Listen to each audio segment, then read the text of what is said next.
Hello and welcome, everybody. It is Monastery Live, the world's greatest shit show, and the home of the better men in robes who always have the best think for you. Because we don't tell you what to think. We prefer you figure that out, preferably over some tea and some hash. I am, as always, your one and only gaming monk, better known as Mildra, and with me I have my good brothers with me. We have the living stack of comic books, good brother Doku, the the the eye of the one-eyed dragon, Captain Carbine, the flamboyant flyer himself, Flutter Guy, and the man who has to suffer with Midwest sports as much as I do, good brother Aaron. I did not have to suffer this week. You know I'm dancing a jig and partying like a Kennedy right now. You know what? Just remember, it can always be worse. You can always be from Cleveland. Well, not really, because Baker Mayfield's awesome. Yeah, but do you really want to suffer through the Cleveland Browns again? Yeah, who knows? Well, at least when I lived in Cleveland back in the late '80s, they were actually a freaking Super Bowl team, sort of. Always got stopped by Elway though. Mm-hmm. Anyway, all right. So it's been an interesting week, to say the least. There's been some dizzying highs, terrifying lows, and creamy middles. Yep, and apparently, due process is now problematic. Who would have thunk it? I'm not going to cover too much on the Kavanaugh thing, but I will admit I did enjoy the protesters and the people who went full on re. Oh yeah, I saw what's her name? Charlie. I think it's Charlie Kirk's Twitter. At this point, there's only one solution to them. Yeah. Same with Carol the Wolf. Oh God, let's not get into that, because who the hell, brother, get the flavor. You don't want to know about Carol the Wolf. Aaron, you don't. Oh, wait a minute. Is that what Medicare was talking about? Yeah. Oh my God. So anyway, okay. Now I want names for this. No, better yet, I want their fucking heads, because who in the 7 levels of fuck decided that a Fortnite Monopoly was a good idea? No. I actually saw the board for that. I actually saw the board game. It's oh boy, that's hell. Sailor Moon Monopoly is a better idea than Fortnite Monopoly. My God. Wherein you don't use money to buy the landmarks. You use money to buy the characters. Oh God damn it! And let's see. Hasbro. I swear to God, it's now the new Angry Birds. Oh my God, you're right. You know, the sad thing is there was an Angry Birds Monopoly. Now, granted, Monopoly special editions are a dime a fucking dozen. You can find that for virtually anything. And I end up making fun of them because, well, most of the time, 9 times out of 10, they just end up being the reskinned. At least when Risk decided to make a Metal Gear Solid version of itself, they did something different by having a moving country with outer heaven. Nice. There will apparently be some Fortnite Nerg blasters. What's wrong with did they go for some wokeness and now Nerf is now Nerg? Or what the fuck is that about? It might be a workaround with. It might be just a workaround to not get in trouble with copyright from Hasbro. Yeah, end up getting sued. Maybe, but Hasbro signed a deal with Epic Games. Oh, I have not. Well, that's different then. So this is coming out next month. The writer for Geek Native thinks this is a great idea. I do not. I'd say keep your pants on. Keep your pants on, sweetheart. That's not the case.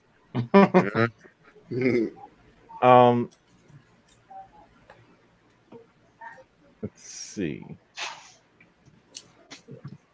they're having it that each time you pass go and fail to avoid the storm, you take HP damage. Okay, that's an idea, I What? guess. That doesn't make any logical sense. Nope.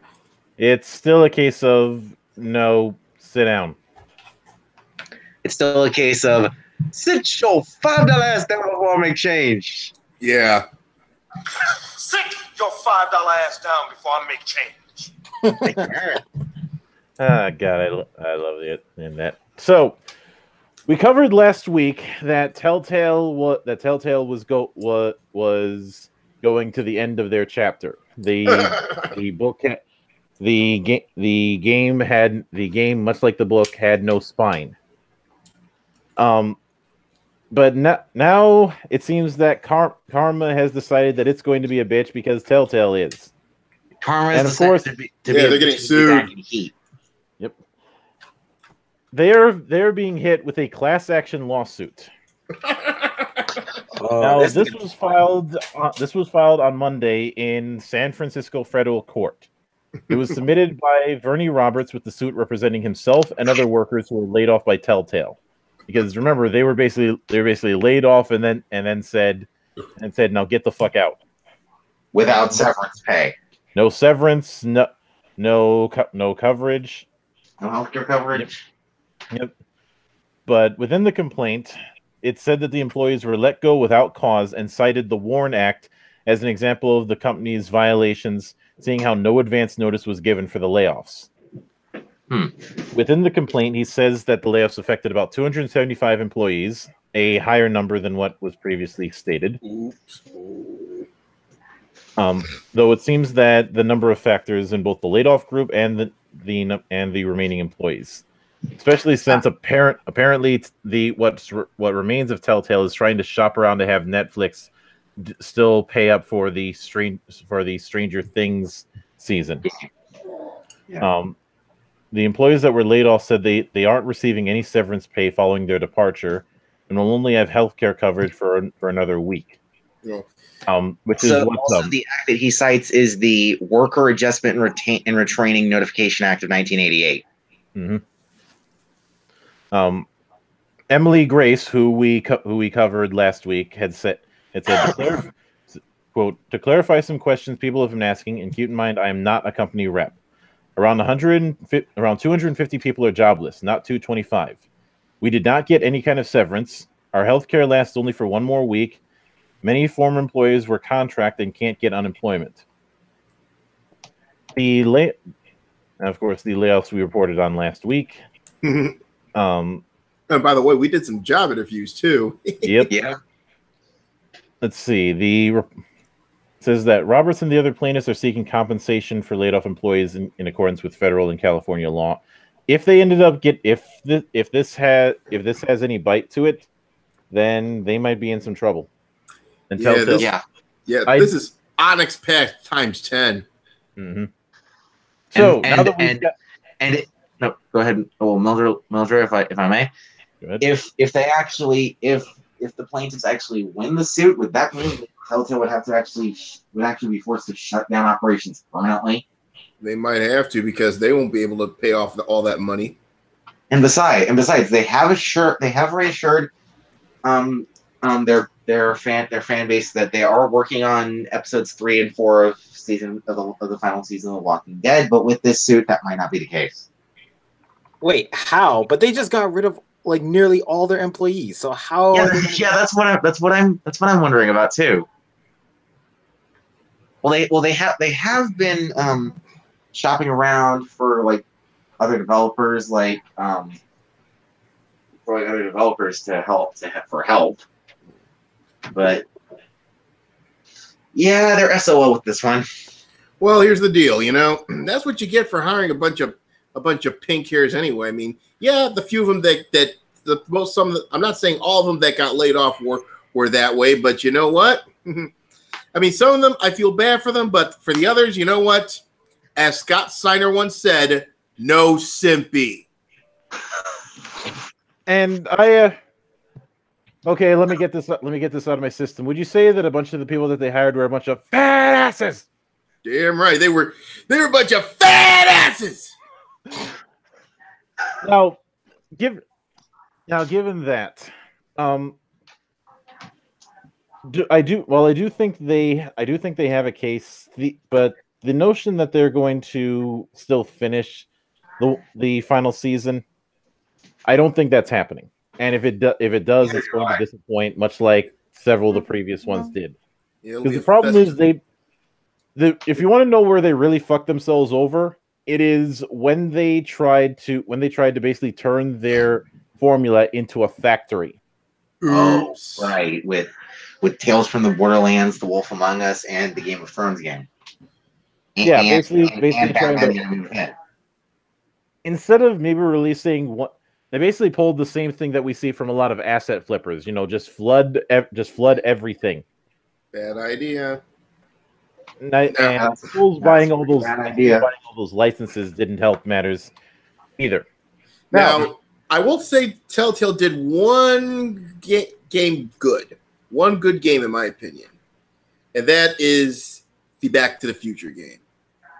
I like the Back to the Future game. I will grant that one, but we need more gigawatts. Yeah, yeah. Or they get them a DeLorean complete with a flux pass, so they go back in time and make sure they don't hire all these idiots. Now that we've dealt with some terrible shit, let's talk about some good shit. And for this, I'm going to open up screen share. Oh yes. Oh goody. When Google actually starts cooperating with me.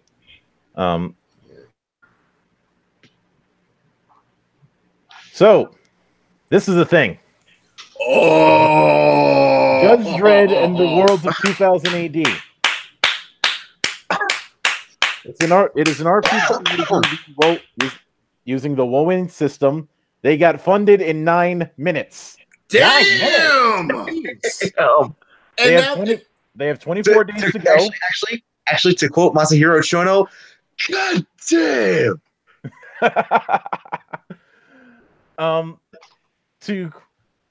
Okay, their goal was 9,773.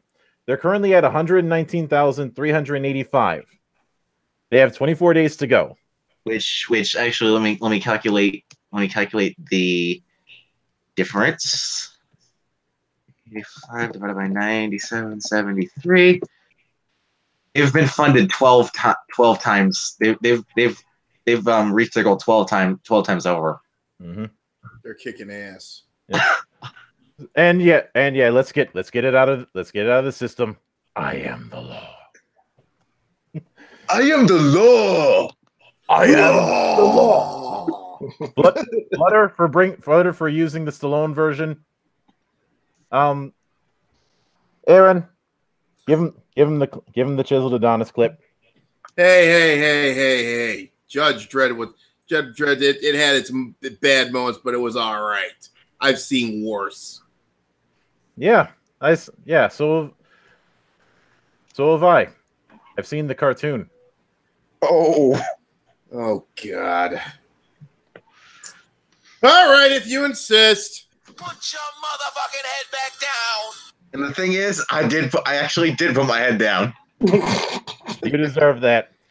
So, let's see. Let's see who's working on this thing. Darren Pierce, who's done Doctor Who and Lone Wolf.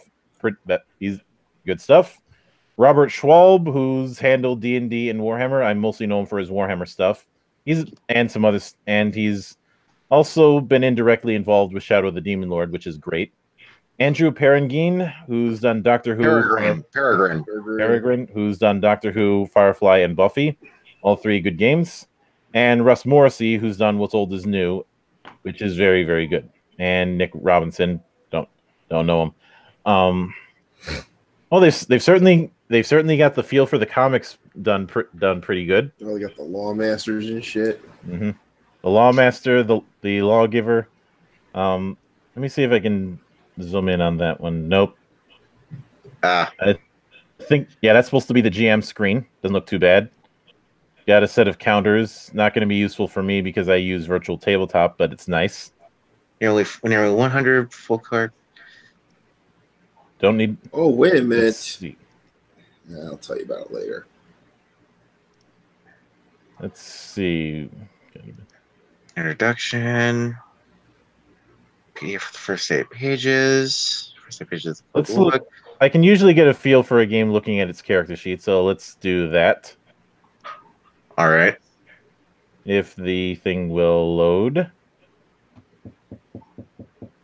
There. Yeah, they're definitely using the WoWin system. This isn't too far off from it. Exploits and trait, rotation, biography and notes. I think the secondary character sheet is for when you're playing a judge. And that's actually a smart move that they decided to call this thing Judge Dredd and the Worlds of 2000 AD. Yeah, this way they won't limit your characters to playing a judge. Mm-hmm. Yeah. Let's see, a character creation tutorial. Looks like that links to a video. Let's see, a thing on the careers. Let's see what examples we've got for the careers. Okay, we've got species. So we've got human, clone, mutant, robot, chimp, gorilla, and orangutan. Oh, great! Planet of the freaking apes. Mm-hmm. Let's see. We've got careers for perps. Some more advanced programs from the Academy of Law. Yep. So if you wanted to be Judge Anderson, now you can. I wonder if you could be a fatty in this game. Probably could. Yeah. Let's see. They got it. They put up a thing for the Lawmaster. And so looks like they looks like they're not skimping on the details. I like that they're putting little comic inserts in certain pages. Mm-hmm. The toad in the hole January that was allowed. Mm-hmm. What is 2000 AD? Yep. Okay. Now I'm finally done with my work, so let's get into the fun shit. Yeah, we're just going over the Kickstarter for the Judge Dredd RPG. Oh, I'm very curious about that.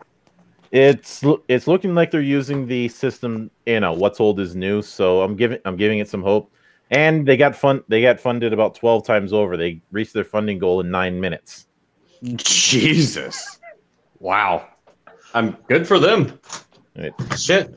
Maybe our hobbies aren't fucking completely dead yet. I've argued that it's only dead if you're looking just at the main two.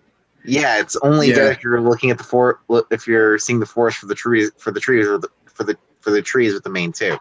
Mm-hmm. Well, and besides, it's fun to rebuild an industry a bunch of other assholes already tried to kill. Well, the thing is, I'm gonna have a rebuttal here, and I'm gonna be a little bit of a devil's advocate. Oh, don't tell me you took the black pill. Oh, well, I guess you could frame it in that way. But here's the thing.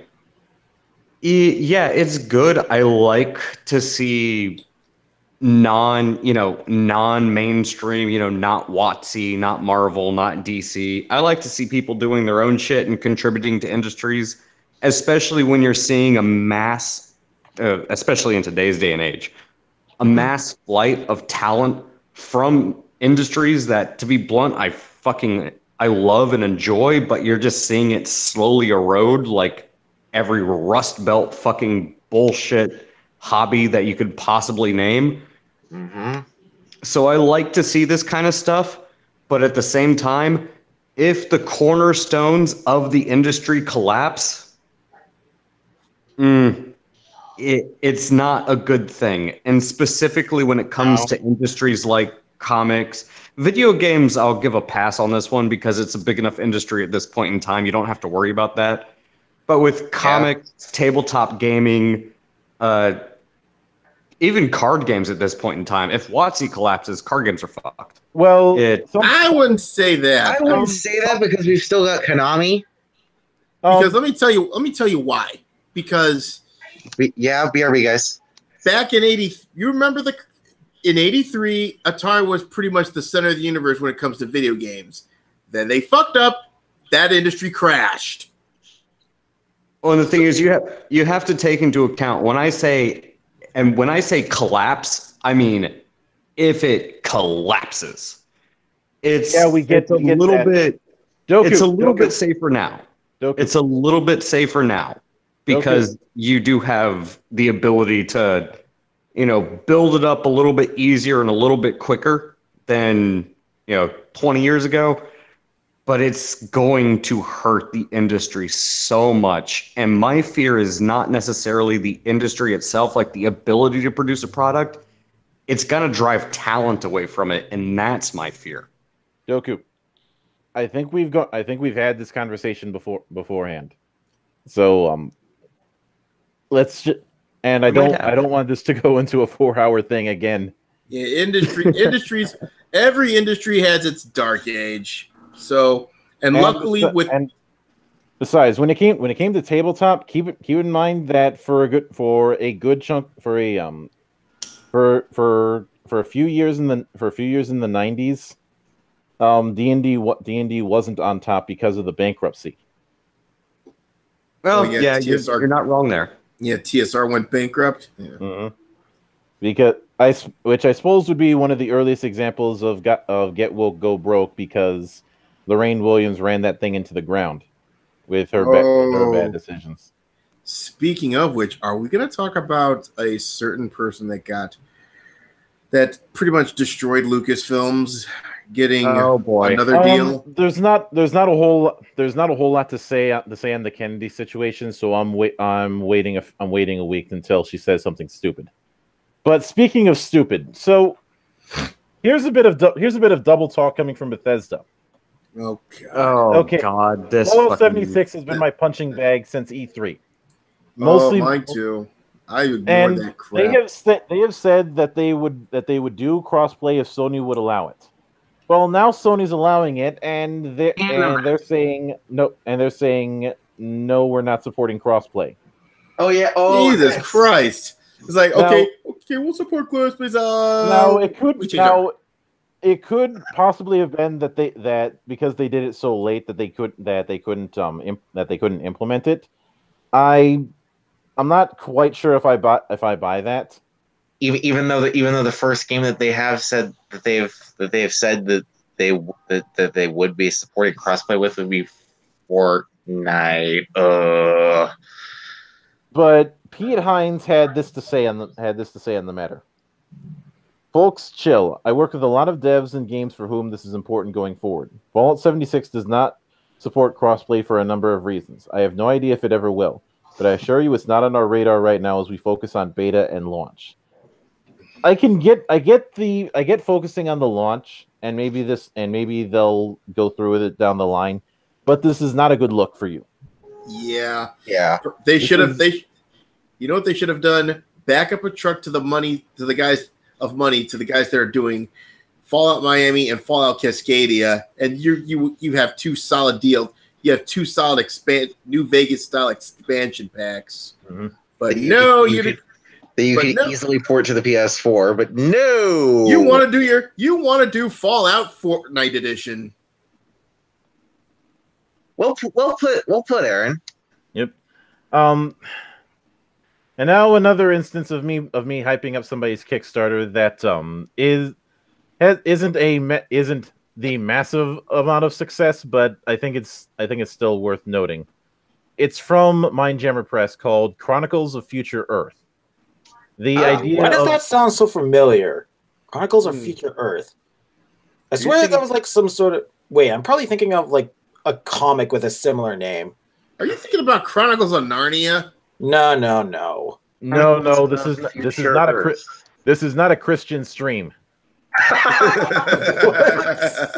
Chronicles of the Jesus Allegory Lion. Voiced by Liam Neeson. Oh God. I'm surprised that film series. Samuel L. Jackson would be a pretty good voice actor for that, if you ask me. If we can't get that, maybe we can get Mike Pondsmith. Yeah, that works. And Hello, Carbine, you might have heard from it from the hardback supplement for RuneQuest 6th edition. RuneQuest 6th edition. That game's still going on. RuneQuest, that's still going on, and I will not review it because trying to explore the history of RuneQuest is a fucking minefield. I remember RuneScape. I don't remember RuneQuest at all. Oh, RuneScape. RuneScape is a completely different matter. And to answer your questions, yes, RuneScape is still going on. 6th edition was released 6 years ago. Oh my word. Okay, I got to admit, Mildred, I just had a very interesting idea. Shoot. Can we do a parody called Chronicles of Kanye and Kim? That's on you. That's on you. I think it would be highly successful. Yeah. At least the good news is only if we call it Dragon Energy. Yeah. but I gotta say, at least those I have more respect those two from than I have the pink hairs at this point. Oh my god! You know what you could do if you make a board game of like Kim Kardashian and Kanye West, have the Dragon Energy be like a mechanic, so that like the more people they beat up, like they add more points to the Dragon Energy meter. Oh my god! I'm pretty sure Sega would try and sue me. Yeah, do the Mortal Kombat theme. Yeah. Yeah, you'll probably get like 1,000 Dragon Energy if you pure an SNL wearing a manga hat. Only if the final boss is Sonic, and we're talking Deviant Art Sonic. No, that's Sonic. That's Sonic we are dropping this right now. Moving on. I wanted to go into Bowsette though. She's supposed to be the secret boss. Put your motherfucking head back down. Oh my god. Put your motherfucking head back down. Anyway. Jesus, don't kill. Jesus. I feel like I'm dealing with a drunker version of T-Dub. You probably wouldn't be wrong. Anyway. God help us all if I put you in a room with him. Anyway, this is the Kickstarter for Chronicles of Future Earth. It's using Fate Core, which I'm a bit iffy about, but I'm willing to give it its shot. Well, it just started their thing. Mindjammer does some pretty good stuff, so I'm willing to give it a shot. It seems to be it is post-apocalypse, but it's more of post-humanity. i.e. the humanity as we know it, yeah, that's gone. The nukes went down. The nukes went down. They didn't have a vault. New races have shown up, and you have this Earth occupied by a bunch of races that saw, hey, there's this planet that's currently fucked off, but still viable for colonization. Let's move there. So basically, Fallout with alien invaders. Yeah. It's calling itself Cosmic Fantasy. I'm perfectly fine with that. And the artwork looks very pulpish. Yeah. In a good way, honestly. Apparently it's based on a set of novels of the same name.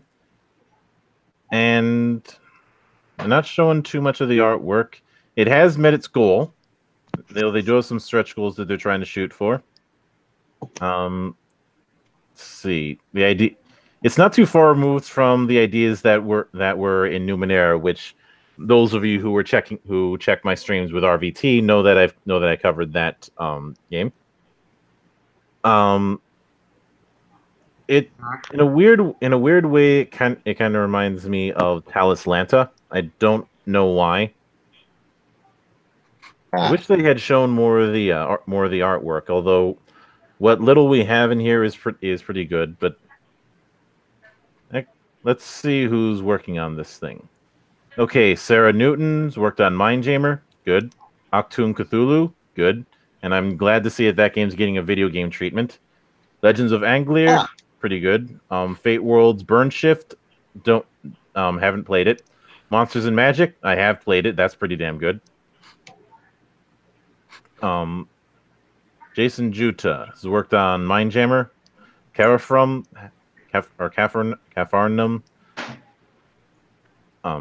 Don't know about that one. Shadowrun, good. Gamma World, very good. 40K, good. BattleTech, nice. Song of Ice and Fire.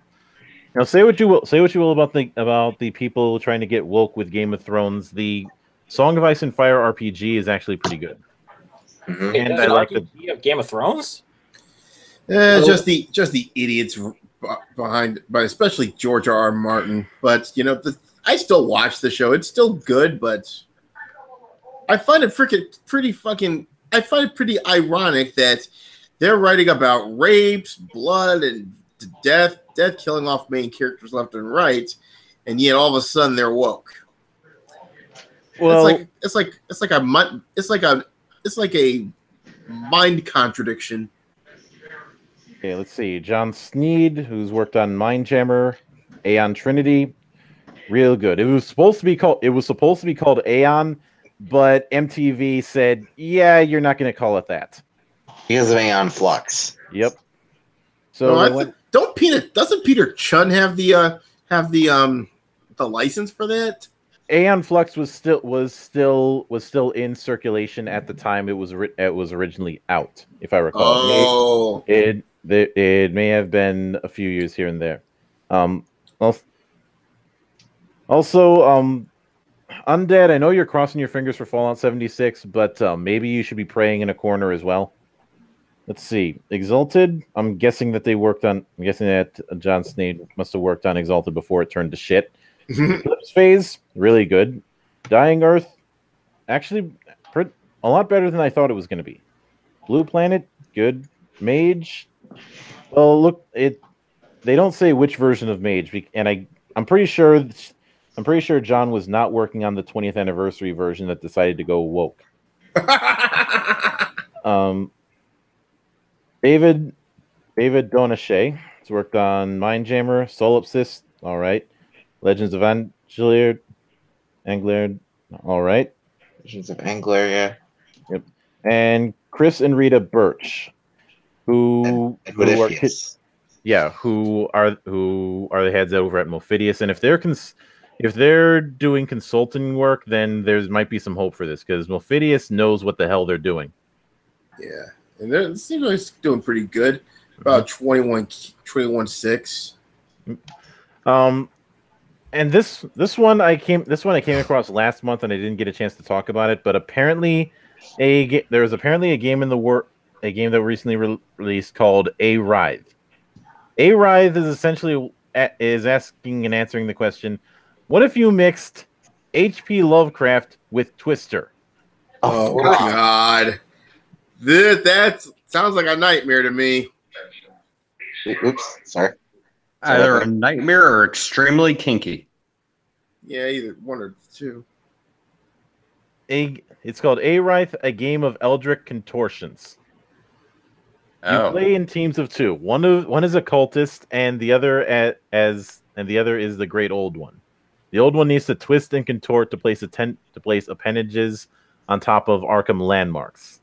The conditions aren't so easy for Great Old Ones to do, and so the trick is to use these appendages from other Great Old Ones to help complete your pattern. Unlike Twister, there's no mat. Instead, it comes with 20 mini mats, more like giant tiles that you lay out to make the playing field. There's pattern cards rather than a spinner to design what shape you need to contort into. I'm gonna go with extremely kinky. Oh yeah, especially if you're playing with a chick. Yeah, we're going with extremely kinky. Yep. Yeah. Just pray she doesn't sue you afterwards. Bushido. One game that was recently put up on Kickstarter, and they're not at their goal yet, and I'd like to hope that they make it. Is a little thing called Bushiden. which seems to be trying to do a combination of Metroidvania and Hagane back on, if anybody remembers that, on the SNES. Hagane. Name sounds familiar. Hagane: The Final Conflict. It was originally a Blockbuster exclusive. Got covered a few times when Screw Attack was actually good. Oh, Hagane. I remember that game until Captain Marvel fell and crashed and destroyed every single copy. Fuck you. Yeah, and she wasn't even smiling either. Yeah, they're seeking 70,000 in funding to deliver. The screenshots and the like, it doesn't seem like they're doing anything too crazy, but I very much get a I very much get a SNES vibe from the setup. I will link you guys the article, because I first found out about this on Niche Gamer. So there you go. Because unfortunately, Bushi then. Yeah. And Undead saying, "Don't jinx it for the rest of us." I'm not going to jinx it. You're going to jinx it, Undead. Jinx it. Do it. Live life on the wild side, Mildred. Come on. You know you want to jinx it. I don't need to. Because that's going to happen. That's going to happen. All that's going to happen is somebody's just going to prove me right. Anyway, whether you need to or whether you want to are two completely different things. I don't know. I'm just playing one giant chess match. I'm playing 4D chess. Oh, come on. You got to upscale to 5D chess, Mildred. You gotta jinx it and then unjinx it. Where it's at. 8D chess. Oh man, you're on a different level. I don't know. Now, are we just playing fucking checkers now? No. No, like checkers it's with four colors. No, it's worse. You're playing shogi. Oh god.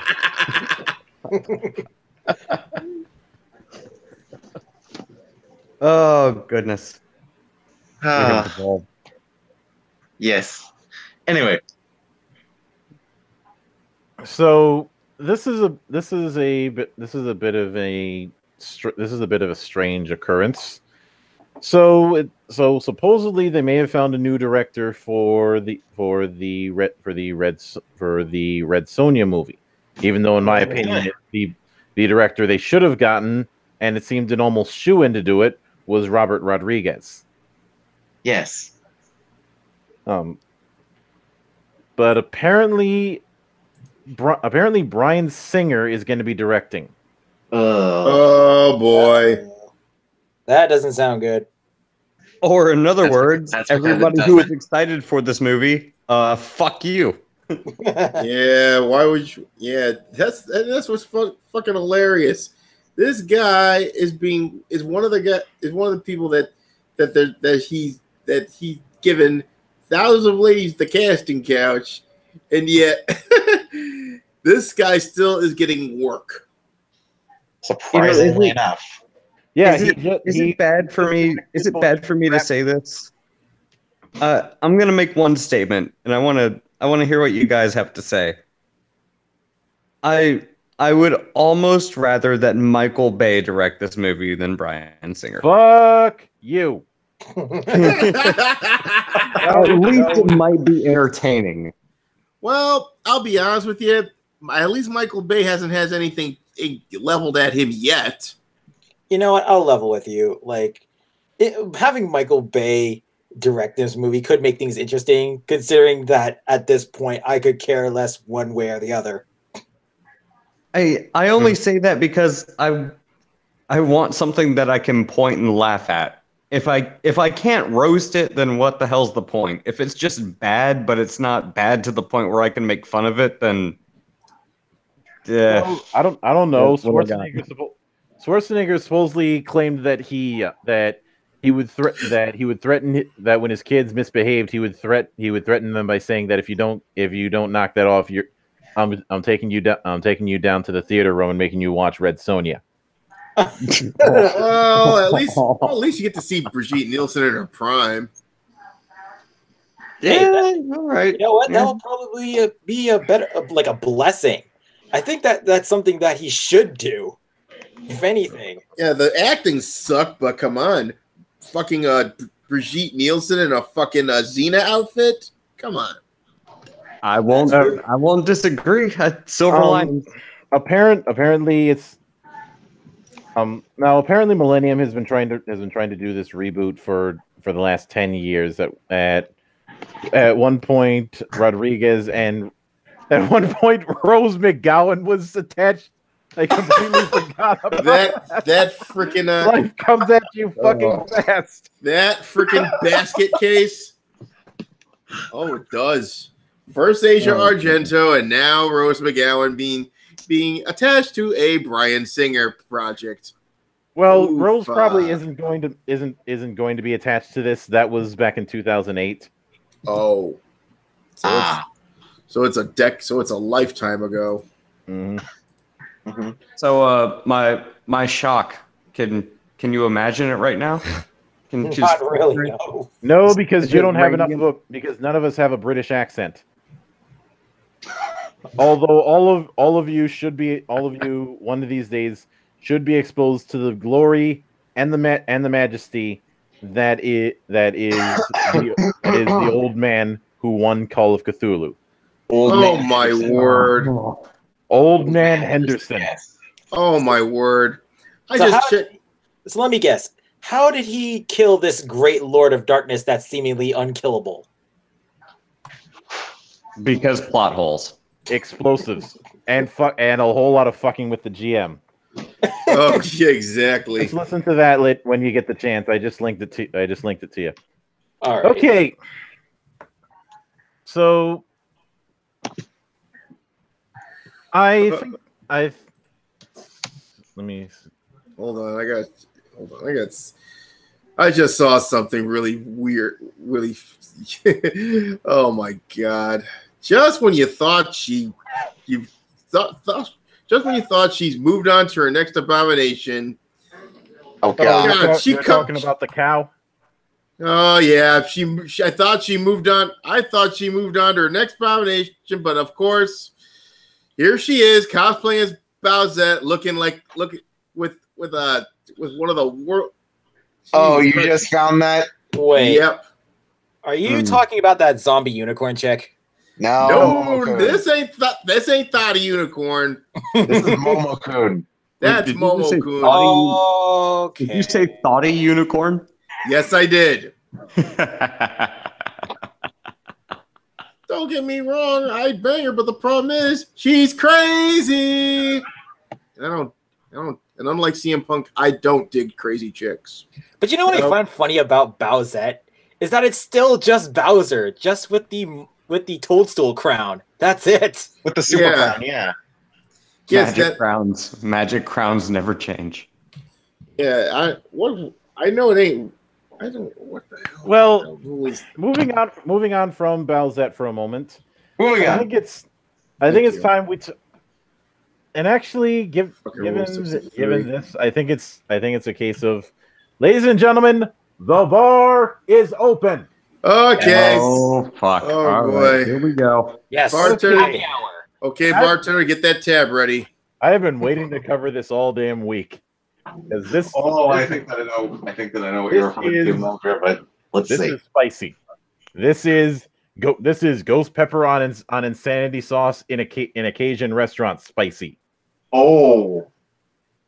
This is So hell basically, ramen spicy. the California Reaper is what you're saying.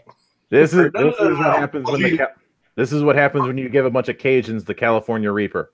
Carbine, Oh, boy. I'll do you one better. Carbine, I'll do you one better. This is hell ramen spicy. Oh boy, let me clench my butthole real quick and open a beer because Oh my god. I'm excited. I'm already getting out the holy let water. me just ask this: if I consume this, will I need to equip seat belts to my toilet seat? No, you you're very well might. Yeah. You might need some holy water as well. You might need to call Wings of Redemption's grandma. I am so going to hell for that. But then, anyway, Worth it. So Fucking worth it. yeah, because it's me. Let's talk about the Roll20 shitstorm. I was about to say something about that. Wait, the what? Sorry, Okay. Roll20 apparently got woke. Well, they Roll20. came dangerously close, and then they hit the emergency button. So here's what happened. So a guy. This all happened over the span of 12 hours. Uh-oh. When user Apostle O on Reddit posted in the D&D subreddit, after 5 years on Roll20, I just canceled and deleted my account. Said this is a long post quoting multiple comments from various sources in case the original get deleted as a result. TLDR, Roll20 admin user Nolan T banned me from the subreddit for criticizing Roll20. Roll20 customer support then backed him in this decision. I've been a paying member of Roll20 for 5 years, using it to run my D&D games, both in person with a TV battle mat and online. I've routinely told people online and in real life that's the best virtual tabletop on the market, and I've gotten a dozen or so friends into it personally. I just canceled and Sorry about that, guys. he says, a few days ago, I get a message on Reddit that I had been banned from Roll20. I thought, this must be a mistake. I've barely ever posted there, let alone done anything abusive. As it turns out, I've only posted twice, and in two different one comment in a thread that says, how do DMs prep their jukebox? And another one saying, is criticism of Roll20 allowed here? I believe it's the second comment that caused Nolan to ban me. If that comment, because basically it's a copy paste of a comment that he made on the DM Academy subreddit, saying that now the ban message says that had a note from the moderator saying, you were banned from the subreddit approximately a year ago. We are banning your alternate account as well. Banned a year ago? I've never even used that subreddit until this week. And I don't even have an alternate account, let alone one that had been banned. I figured there must be a mistake. And the fact that this threatens to possibly ban my account from Reddit altogether, I became upset. So he asked, what is this about? I don't have an alternate account. Look at the history of this account. I've used it for 5 years. I've done nothing worthy of a ban. This must be a mistake. Please respond. Sorry. Go ahead. Nolan T responds, too similar of a posting style, not taking the risk on coincidence. Don't have a way to check IP here on Reddit, so we'll be erring on the side of caution. What? Good God. It's a good thing I deleted all my social media accounts, including both of my Reddit accounts. It basically comes with the fact that his name was Apostle O, and he thought that he was a harasser known as Apostle of Truth. And so what's the problem with that? Apparently, Nolan thought that because they were quote too similar of a posting style that he couldn't do an IP check. He banned the one who wasn't the harasser, because apparently Apostle of Truth was a problem child. So basically, because the moderator was an idiot, he got the wrong guy. I would say idiots, more like lazy. Nolan T is the co-founder of Roll20, and that was the reasoning that he gave for backing up the ban. Just all of this information combined, I think it's about that time. Oh yeah. Yes. And I don't see the use of adding a T to his username, even though his real name is Nolan Jones. All right. Yeah, somehow I'm not surprised, though. Maybe it's a pseudonym or something. Yep. Maybe. And he checked the posting patterns, and surprise, surprise, Apostle of Truth and this guy have quite different posting patterns. Ah. So basically, he just got lazy. He says, "Oh, his name is Apostle. Okay, ban him." Yeah. Oh, but Bildra, apparently this guy is a PhD in sociology and behavioral studies. Of course. Of yeah. course. That's always the way. Yeah. Hang on a second. Full disclosure, I'm being incredibly sarcastic. But honestly, it wouldn't surprise me if Also, it also yeah. says after the header edit, please be civil when talking to or about the Roll20 staff. And edit 2, our Roll20 staff just made an announcement. And the Okay, I'm back. And Mildred, there are actually 2 edits above the header or below the header, which I am sending the second one since this is. I've already got that link. Oh, man, I wish there was like a forum where like freedom of speech was like the primary rule. So no matter what you said, you couldn't be banned for anything, and like people would just have to keep wishing. Keep wishing. Good luck finding that. Good luck finding that aspect on Reddit. Hey. No, not on Reddit. Like on just like a different website altogether. Anyways, we got curious as to what Apostle of Truth did to get banned in the first place. The analyzer apparently didn't show him as being that toxic. His most downvoted comment was -7. But he criticized Roll20. It was apparently it had to do with a argument regarding paid GMing, which has been a controversial topic. And Nolan got in his defensive stance and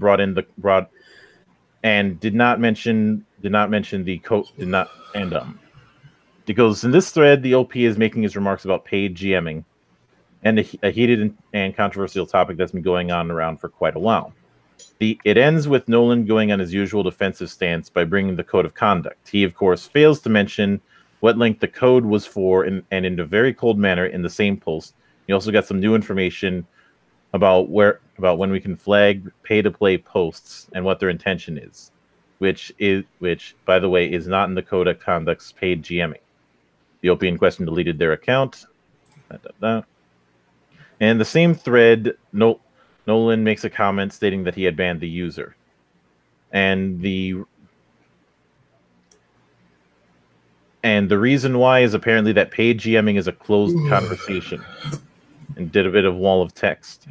Because basically Apostle getting banned a year ago was basically for criticizing Roll20 and pointing out moderation abuse, trying to quash criticism.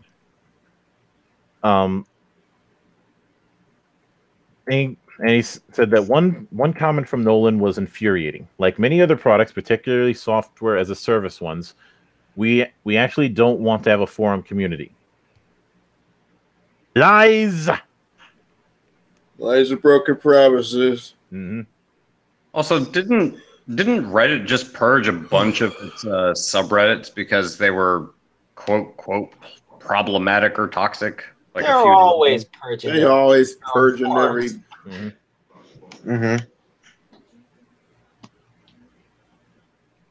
I mean, I know there was a purge apparently that was significant enough to catch the attention of Styx Hexenhammer and others. Oh boy.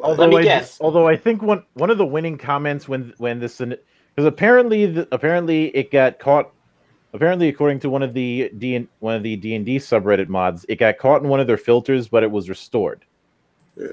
And their approach was, we don't have an official stance at present, but there's no reason to remove a post about one of the most useful tools in modern D&D, so for now it stays up. P.S. Don't spam or dox anyone. One person known as Dick Nation had said, look, that's the name, had said, coming in from the all subreddit, my main takeaway here is to never piss off people who for who one of their main hobbies involves aggressive and thorough note taking. What? What the hell? What? No, he's basically Aggressive and thorough note taking. he's basically saying don't pit DMs. DMs have to do a whole lot of note taking. Why would you piss off people who do that for their hobby? Doesn't everybody have to do that with this sort of game?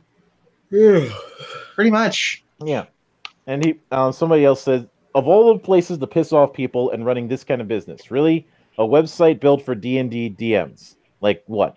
I would say this community is second only to a nest of lawyers in communities I shouldn't fucking piss off if I run a relevant internet business. He's not, yeah, that's not wrong. Mm-hmm. Probably not a good idea. Yeah.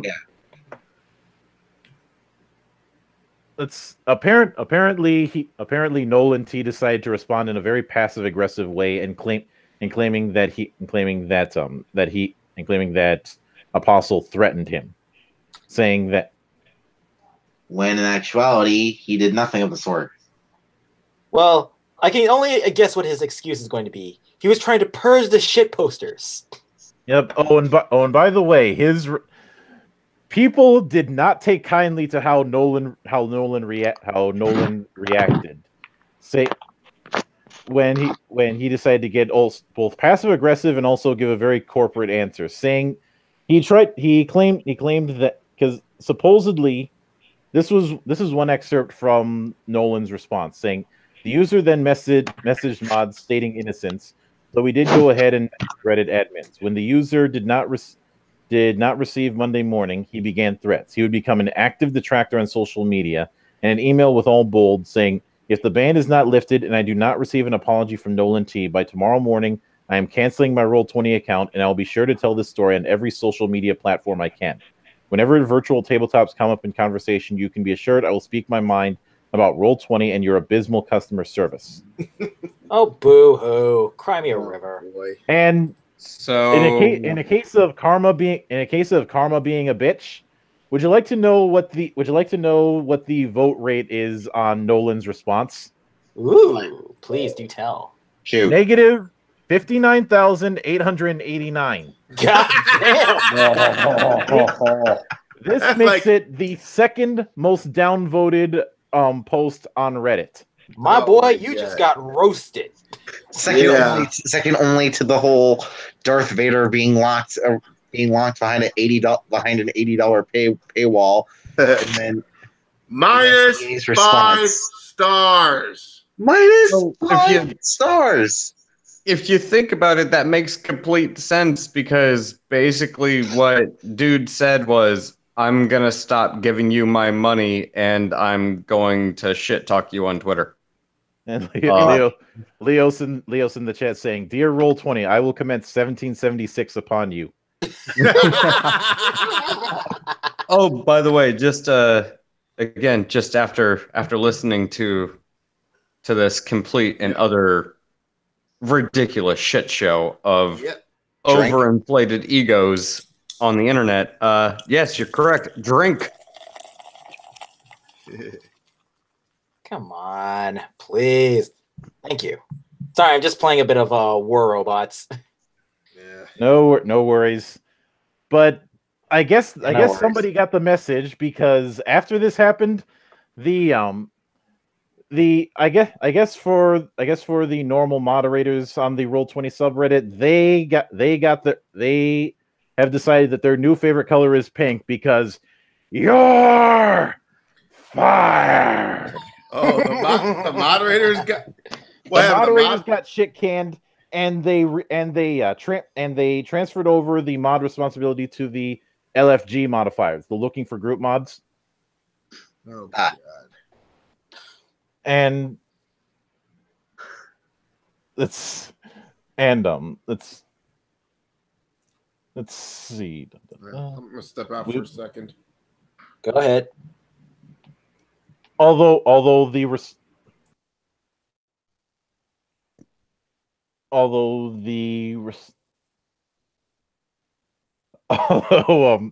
here's some okay, this I found kind of funny in the response to the moderators getting shifted.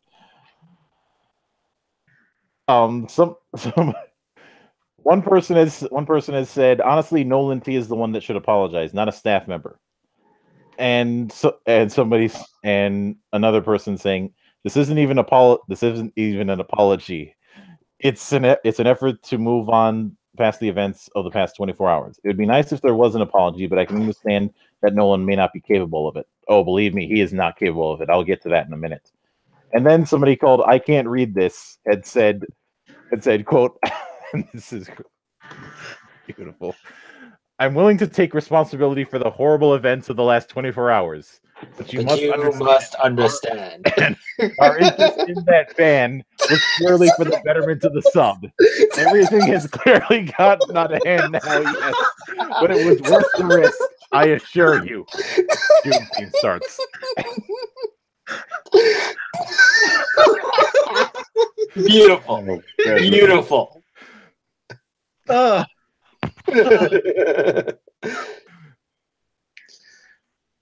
Yeah, nobody's taking this attempt at an apology, and seriously, this brings me to why I'm not surprised that he's not going to apologize, because how familiar are any of you with Dawnforged? Dawnforged? Nope, never heard of it. Dawnforged is one of the larger D&D guys on YouTube. And he and several others wanted to do a sort of expo thing possibly with Roll20 helping out. And Nolan got back to him and said, and this was something that Dawnforge put in a video, said from Nolan had said, quote, we don't need five white guys. Wow. Really? Oh boy. Yeah. Is that a drink? I'd say that's a drink. That's a drink. Crack one open, lads. That's a drink. School. Huh. Yeah. And these are the same people that would say, "Oh, we don't need 5 white women either." Yeah. Now how this is going to affect me? For the foreseeable future, I'm still going to be using Roll20, mostly because I need to make, if I'm going to shift over to like Fantasy Grounds and go for the ultimate package, which is gonna be expensive, I need to make absolutely sure that it has an adequate amount of tools for what I do, and also that it has a jukebox that I can use, because I'm taking music in my games a lot more seriously now. Nice. So I've sent a couple emails I've sent a couple emails and a couple tweets to the folks at Fantasy Grounds, especially since, to my surprise, a game that's in development called Empire of Ash decided to follow me. So it's like, maybe I should start taking this shit a little more seriously. Yeah. And it's like, and Leos goes, I remember the last game of Five Guys was mentioned GG happened. We're already having the small smatterings of a D&D gate, and I'll get to burying D&D a bit later, trust me. So this happened last week, but I felt like I should cover this. So Netflix has announced that they're doing a live action version of Avatar. And apparently Michael DiMartino and Brian Konietzko are going to be producing. Like, seriously, why are they? And the original composer is also coming back, from what I've heard. We don't have a whole lot of details on the matter, but there is one remark that I found quite amusing, and that is that DiMartino and Konietzko stressed that the production would include a culturally appropriate, non-whitewashed cast. Okay, what's going on? To which I say, how come you didn't do this with The Witcher? Oh, wait a minute. What's going on? Something about whitewashing again? Yeah, Avatar live action show. Netflix is doing it. Eventually, this is going to become a meme. Like, you know how it's similar to like The Simpsons, where it's like Simpsons did it. Instead, it's like Netflix did it. There's already a meme out there. They're saying there's the anime version. No. There's the manga version, the anime version, then there's the Netflix version. The first two are like they're drawn as the characters, but the third one, there's like some black guy in a wig or something. Oh God! Yeah, don't look up that meme when it comes to Bowsette. Just saying. Don't look up that meme when it comes to Starfire. Oh God. Yep, the Titan show. Yeah. Oh God. Okay, I already know what you're talking about. I don't feel like cutting anything vital on that edge.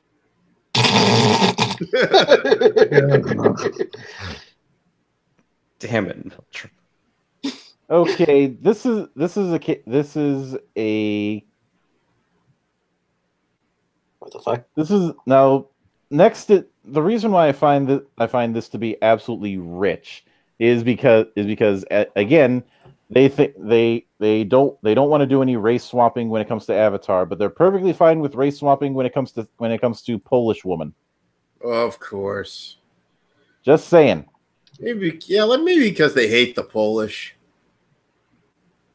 I think it's in part due to the fact that that when the live action Avatar movie by M. Night Shyamalan was brought in, they caught a lot of shit for supposedly whitewashing the cast. Oh God. To be fair, you know what? Nah, I'll retract it. Like, that's another discussion for another time. Mm-hmm. Well, Mildred, you also have to realize these are the same individuals that will take people from Middle Eastern, Mediterranean, and South American countries and claim that that's whitewashing as well. Because, literally the only thing they can see is the actual tone of their skin, regardless of ethnicity. Is anyone really surprised? Mm-hmm. It's like, oh, no, you might be Hispanic, you might be Mediterranean, you might be Middle Eastern, but you're not dark enough, so you're not actually any of these ethnicities, even though, you actually are. Yeah, it's like, it's colorism. They do this shit. They do shit with black folks all the time. At this point in time, can we even really call it? Can we even really call it racism at this point? Because they're not even looking at racial ethnicity. They're literally looking at just shade. Yeah, the level of melanin in your skin. By technicality, that's still racism. So yeah, it is. And I do not abide with cult-esque newspeak, and I never will. Yeah, and I just find the whole thing ridiculous. So Mike Mearls decided to open his fat gob again, despite all evidence that he shouldn't. 'Cause why not? And he did a Twitter thread about D&D 5th Edition's overall design goals and who D&D 5th Edition is designed for. Okay, I want to hear this. Okay, let's go through the full thread. He said, when designing a game, consider the personality traits and behaviors the game encourages in its player. Then ask yourself if you want to make a game for a community that embraces what you're encouraging. Oh, fuck you. Oh, damn it. Do we have to go through the whole thread? Just drink. Just drink. Yeah.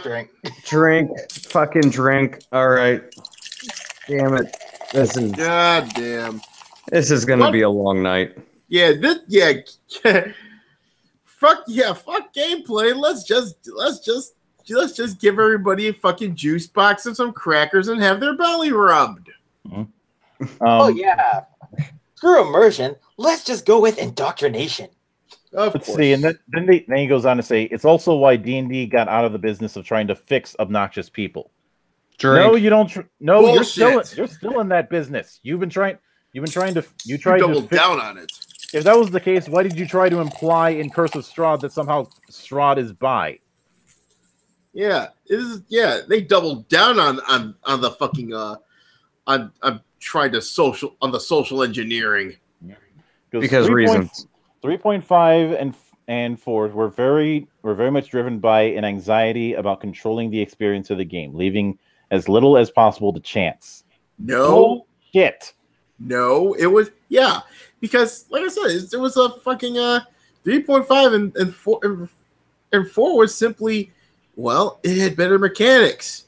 Now 3.5 was designed to create a unified mechanic as opposed to AD&D Second's series of sub mechanics that it had. Oh yeah.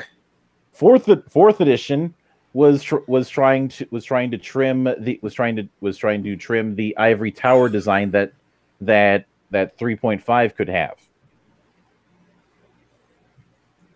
Whether or not they succeeded in that is another matter entirely, but those are what they were supposed to be doing. Let's see, they aim for consistency of play from campaign to campaign, from table to table. How is that a bad thing? The fear was that an obnoxious player or DM would ruin the game and would drive people away from it. Boo fucking who? That can happen in just about any game. Yeah, you know what? Around it. You know what? Time to play them a song.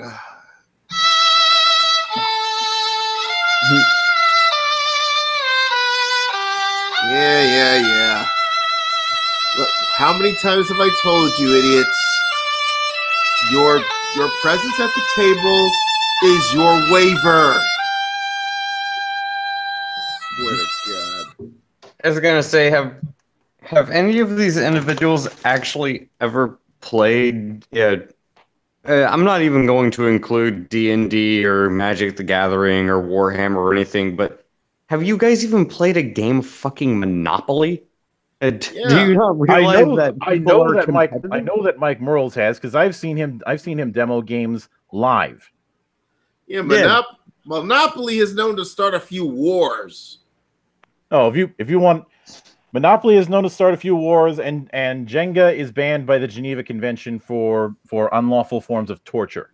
What? Yeah. Well, oh no! If you really want to play a fucking board game that's gonna start some fucking wars, no pun intended, but relevant, play fucking Axis and Allies. Oh, fuck that! I am not dealing with 600 pieces. Hey, one of my personal favorite games, but holy shit, if you want to piss some people off, play Axis and Allies. Yeah. Or if you want to play if you want to stick the cards, play Munchkin or something. Well, Munchkin I'm perfectly fine with. There's nothing bad about Munchkin. But he goes, the thinking was that if we made things as procedural as possible, people would just follow the rules and have fun, regardless of who we played with. Oh, so you're a rules lawyer, Mike? Oh, God. Is that what you're telling me? See, where's your law degree? The downside to this approach is that rules became comprehensive to a fault. I want you to explain why having detail in your rule. Oh, wait a minute. We already know what you thought because 3 months ago you decided to say that rule and lore density is somehow equivalent to keeping women out of gaming. Yeah, I still remember that, you fuck. Why you always lying? Oh my God. Fucking lying. That's right. You're not the only one that has sound effects. Oh, that's a classic. At the same time, 3.5 and 4 were driven by the idea that D&D players wanted as many character options as possible. Yeah. Presented in a modular framework meant to encourage the search for combinations that yielded characters who broke the power curve. Well, I hate to break it to you, but min-maxing is gameplay. You cannot avoid this. That's going to happen. That's the reason why the gamesologist made the tier system. And it's the reason. And if you're going to go that route, then why is it that anytime I do a casual search why is it that there is a subsection in every D&D forum that I've ever been in my life that is just about character optimization. Oh my. Even if the game is supposed to be about story and not winning, people still want to, not get killed and not drag down everybody else with a bad character. Well, you're also talking about an individual who, just from my personal experience, most of the people, when it comes to tabletop RPG, whether it's D&D, Warhammer, or even if we're just talking about frickin' board games, video games, take your fucking pick. Yeah, it's like all they care about now is their preferred pronouns instead of their own goddamn perk points. Well, the people I usually end up losing to tend to actually be female because I have a very aggressive play style.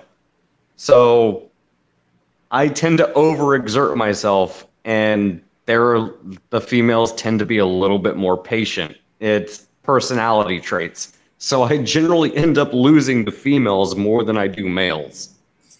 Yeah, sometimes they play a little conservatively, but you think playing too conservatively would cost you. Again, that's the thing. It's a completely different play style, and it's something it's unique to not only necessarily just the gender, but also the personality of the individual in question. And girls that tend to be gamers, not like, as Richard would call them, diversity in comics, not the purse puppies, but females that actually legitimately understand and appreciate the game tend to actually be the more conservative players, and they're more difficult to actually play against because they're willing to sit there and be like, like, let's say we're playing a game of chess. They'll sit there and fuck around with you and sacrifice a few pawns, maybe a bishop or a knight or a rook, but by the time you hit the end game, you're kind of fucked because they're willing to play the long game. It's just a personality trait, and those personality traits are unique to the two different genders. I tend to be hyper aggressive and then realize halfway through the game, I was a little too aggressive. Now I'm kind of fucked. Versus they've been playing that long game from the very fucking beginning. That's why I honestly prefer playing against females for that very specific reason. I would like to play against somebody who plays the game from a completely different perspective than I do. That's how I get better as a player. I don't want to play against somebody like me who is just hyper aggressive and like, let's see how many fucking pieces I can take in the first, 10 to 14 moves. Mm-hmm. Anyway, you said these two aims play together in an extremely terrible way. You're looking for a solution to a problem that doesn't exist, Mike. At least from a design perspective. Your core system has to cover everything. Meanwhile, you're adding more cases and content to your game. Good luck keeping those things in balance. You're basically arguing that your way to keep power creep away is to not have anything be interesting. And he says, IMO, the basic design premise suffers from a fatal flaw. It misses out on a ton of the elements that make RPGs distinct and doesn't speak to why people enjoy D&D in the first place. Okay, two things. One, people enjoy D&D for different things. People play different forms of the game. People will always have their own house rules. The idea that you understand what the first place about why people enjoy D&D is absolutely arrogant. Because I have my style. Sorry about that, guys. Welcome back. I have my style. Somebody else is going to have their style. And the thing is, Gygax knew this. He outright encouraged people to play. We're covering Mike Merle's being an idiot. Oh yes. And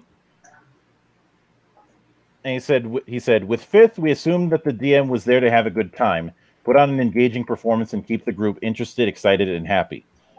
That's not the job of the DM. The job of the DM is to be director and ref. That's it. Yes. The idea that it is not it is not the DM's job to let people have a good time. This sounds very safe space. Players' job to let people have a good time. Oh, drink. Drink. Yep. What the hell was with the normies gag? It's a huge change because we no longer expect you to turn to the book for an answer. We expect the DM to do that. Oh, so I'm supposed to do all the fucking work? Yeah, I'm supposed to be managing my shit and the character shit too? Fuck that. Does that count as a drink? Yes. Yep. Yeah. Oh! Drink. Well, as much as I like to hang around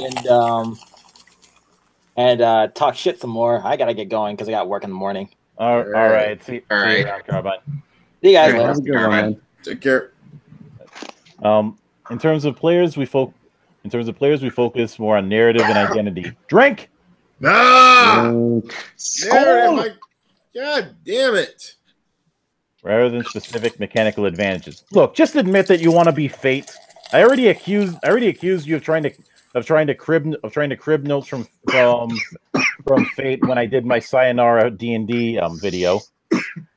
Which those of you who haven't seen it, I do recommend watching that. I think it's one of my better works.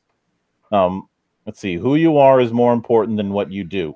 Bullshit. Drink. Bartender. Except neither of them are important because you fucked up both ends of that equation. When this answer aside from what you do is supposed to be important. That's why there's roles. It's a role-playing game, you twat. Yeah. You know what? I'm going to go against the standard narrative on this one. If you're creating a game, or if you're creating I'm not even going to say a game. If you're creating a scenario using the established rules of a game like D&D, and you have to cater to a specific demographic, your rules are broken from the get-go. Yes. So if you have to create special rules, your rules are broken. So on that one, I'm gonna say that's a drink. Yep. Goal. In broad terms, based on what we can observe of the community from a variety of measures, we went from a community that focused on mechanics and expertise to one focused on socializing and storytelling. You can't. Why can't you have both? Oh, wait a minute. You can have both. That's why TG is the thing. And that's my point, because they're broken from the fucking get-go, because you're focusing on that shit far more than the actual game itself. Oh, by the way, Yeah, exactly. You're focusing on your they're focused on your character's genitals instead of your fucking break stats. something to you, Mike Morals. D&D is not a narrativist game. It never has been. It never will be. This is a game that was born as an offshoot of a miniatures war game. And what you're essentially slapping people in the face who do find that spark of interest in the mechanics and figuring out how things work. And you're saying, nope, all that doesn't matter. All that what we care about is telling a story. I feel like with this kind of attitude, you should get a job writing for WWE. But then again, this is something probably even worse. This is something I've wanted to point out for a while, and I find this to be a very large problem within just tabletop gaming in general. The job of the creators is to create a basis where people can take it, and someone can take up the role of like dungeon master, create a scenario, create a game, whatever. Let's say I'm playing with all of you guys. I'm playing with a certain group of friends, a certain demographic, certain groups of individuals, and we can all sit down and play a game and enjoy each other and enjoy playing the game. It doesn't matter for all men, doesn't matter for all women, doesn't matter what our ethnicity or creed or anything like that is. We're all sitting down to play a game of frickin' D&D. Yes, or whatever TRPG we're playing. Mm-hmm. Yeah, it doesn't. You just need to make a baseline so that people can take it and apply it to whatever demographic they're playing with. Like, it doesn't matter. Like it is quite literally the inverse of being inclusive.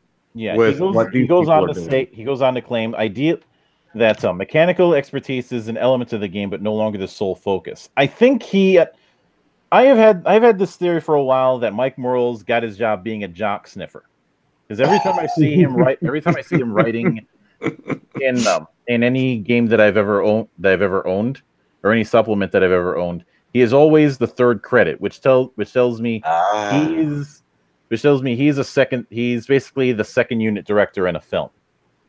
Yeah. He ends it by saying D&D is descriptive rather than prescriptive. Aaron, could you field this to Inigo Montoya? Yep, proud to. Here we go. You keep using the word.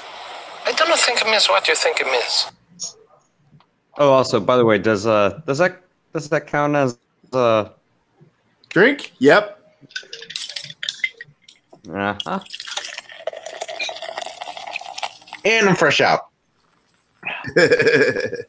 Oh, don't worry. I'm getting close to cracking my fourth beer with the rate we're going. Yep.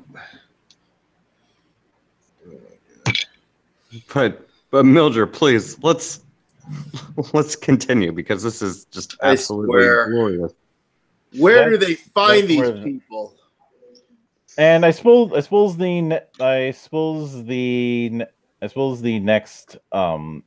next thing is going to be the fact that just remember, folks, smiling is racist. Oh God! Well, pause. Context, please. Do you remember? I'm referring to Captain the whole Marvel. shitstorm with Captain Marvel. Oh yeah. Okay, first we had the whole thing where apparently it's sexist if you tell Brie Larson to smile, and we're not being sexist. We're making sure that there's still life in that thing. Yeah, really. Or she's been replaced by a replicant. Yeah, because she's more wooden than a freaking chest of drawers. I was making Dixie Carter jokes at her expense. I think that's all, really. See, I have a theory here. Anyway, BRB guys. Yep, I can hear you. I can hear you. Yeah. No, I didn't say can you hear me. I said be right back. Oh, okay. Oh, okay. So no, see, I have a theory about Brie Larson and Captain Marvel in general. You know those jokes about Walt Disney coming back from his cryogenic sleep? Yeah. Yeah, that's Captain Marvel. Yeah, but apparently they're and now they're starting to eat their own, because apparently somebody went through the number of words that Captain Marvel said versus how many words Nick Fury said, and somehow implying racism with that, and they're just eating at each other. And I'm sitting here going, yeah, I heard about that. The Ouroboros is real. Yeah, she said like 33 words in the trailer, and Dragon is real. Samuel Jackson had like 68 words, and Brie Larson had 33. Like, yeah. Yep. Oh, bullshit. And now that we've gotten that out of our system, how about we take some time to laugh at Michael Moore? Oh, by the way, just as a preemptive strike, drink. Yep, drink. School. Oh my God. This movie bombed huge. I'm very much pondering whether or not I should commission somebody to do an artwork of just the lot of us in in some sort of a bar, just constantly ordering drinks. At this point, you might as well. Yeah. So Fahrenheit 11.9. Oh God. Michael Moore. Oh boy.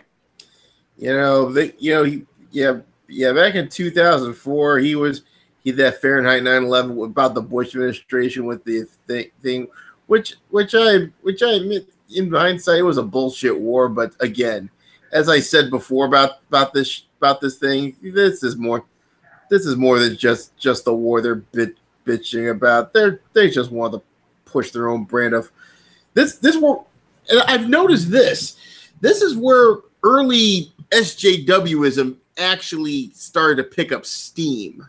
Have you noticed that in some of Michael Moore's earlier documentaries?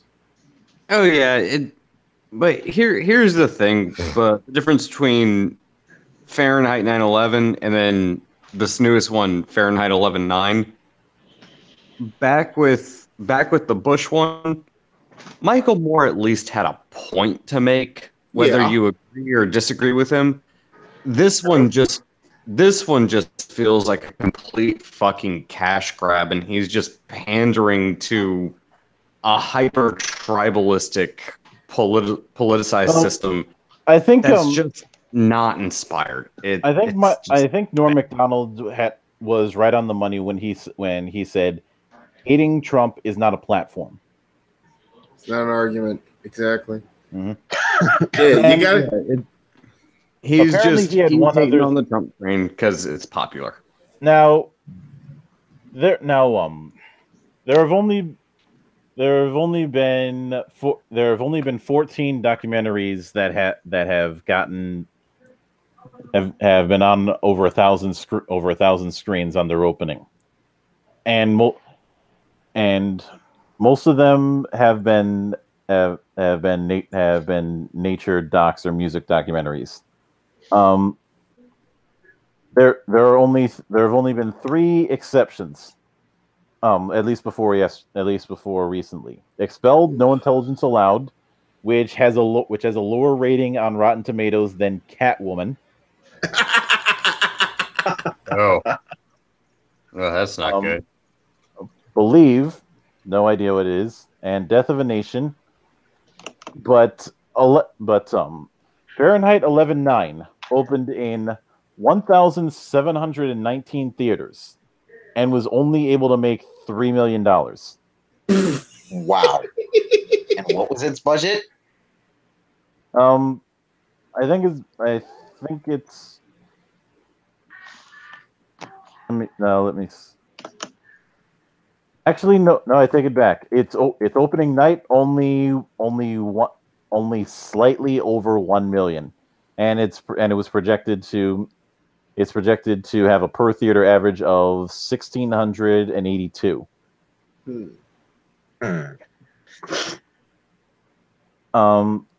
So doesn't that put it in like a total production cost of like 40 million or so? Let me see if I can find the actual budget.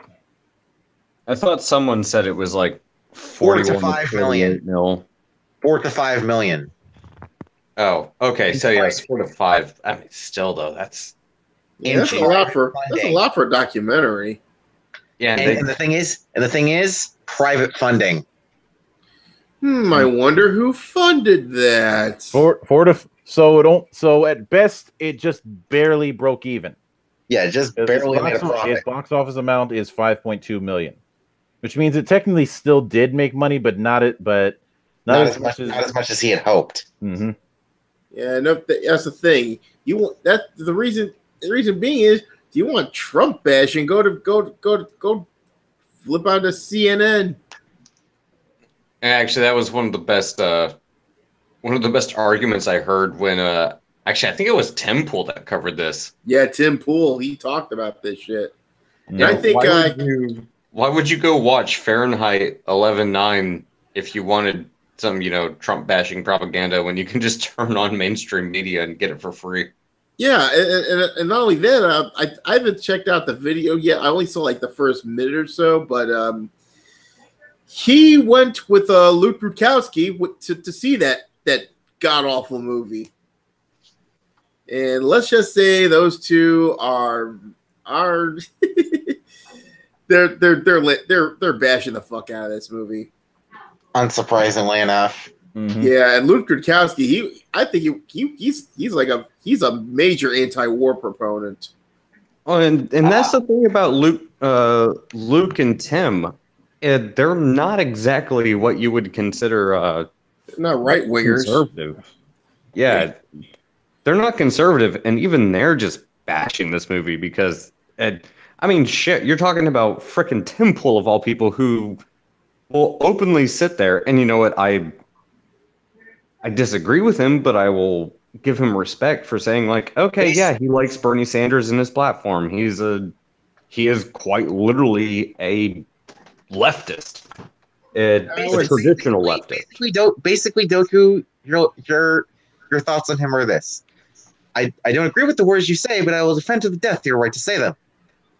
Yeah, Voltaire. I don't agree with Tim Pool, and I call him out all the frickin' time when I watch some of his videos, but I like listening to dissenting opinions, especially opinions that I don't agree with, because I don't like echo chambers. I don't agree with Tim, but I mean, you have someone who is a fan of Bernie Sanders and will defend more than, challenge Ocasio-Cortez, and even he's looking at this movie like, yeah, this is a shit show. Actually, Ocasio-Cortez, he's no fan of Ocasio-Cortez. I think the thing is he's sick of the left being infected with this, with basically this sort of religious right style fervor that they're going through right now. Well, the thing with Temple, he likes the democratic socialism kind of aspect of things. He's idealistic. He's even said it himself. The difference between Bernie and Ocasio and Tim Pool's mind. Ocasio, not Ocasio. Oh, Ocasio? Yes. Okay, yeah. So the difference between Bernie and Ocasio and Tim Pool's mind is that Bernie is, more experienced as a politician. Cortez is, and I agree with him on this one, kind of an idiot. Yeah, she's all fuck. That's all she is. She's another one of those folks. We're going down the hole again. We're going off the rails. We're going off the rails again. Yeah. At this point, Doku, I am very tempted to call you the master of derailment. So this was a minor thing that was brought to my attention, but let me open up screen share again. Okay, you guys. All right. Oh boy. Because thankfully I have to hang out at another window for the main event. This little tweet was brought to my attention. Oh yeah, I've seen this. Rules to avoid colonialism in game design. Really? Oh my god! Yeah, I think I retweeted this, and I was like, Can we read these point by point? You know what? just because of that thing, bartender, another round, please. Please drink. Let's see. Now, apparently these are the expressions of colonialism, and also I can't help but notice that this person has the rainbow flag pronouns and danger hair. So I got a blocker. I have a trifecta from hell. I gotta go blocker. Mm-hmm. Oh God! Give me like 2 seconds. Give me 2 seconds. I need to grab another beer real quick. This is gonna be fucking wonderful. Yes. And this is your fifth? Oh God! Yeah, this will probably end up being my seventh. Let me find this bitch. Here's hoping you don't die, Doku. If I die, then know that I died doing what I love. Well, miraculously enough, she didn't block me. But you know what? she's from my neck of the woods. Well, bye, bitch. Yep. Pronouns in your profile. Yeah, block. Pronouns in your profile, automatic block. Well, except there, of course, there's one exception, Sphere Hunter, because she's not because as far as I'm concerned, she's not. Two things: one, she's not an idiot.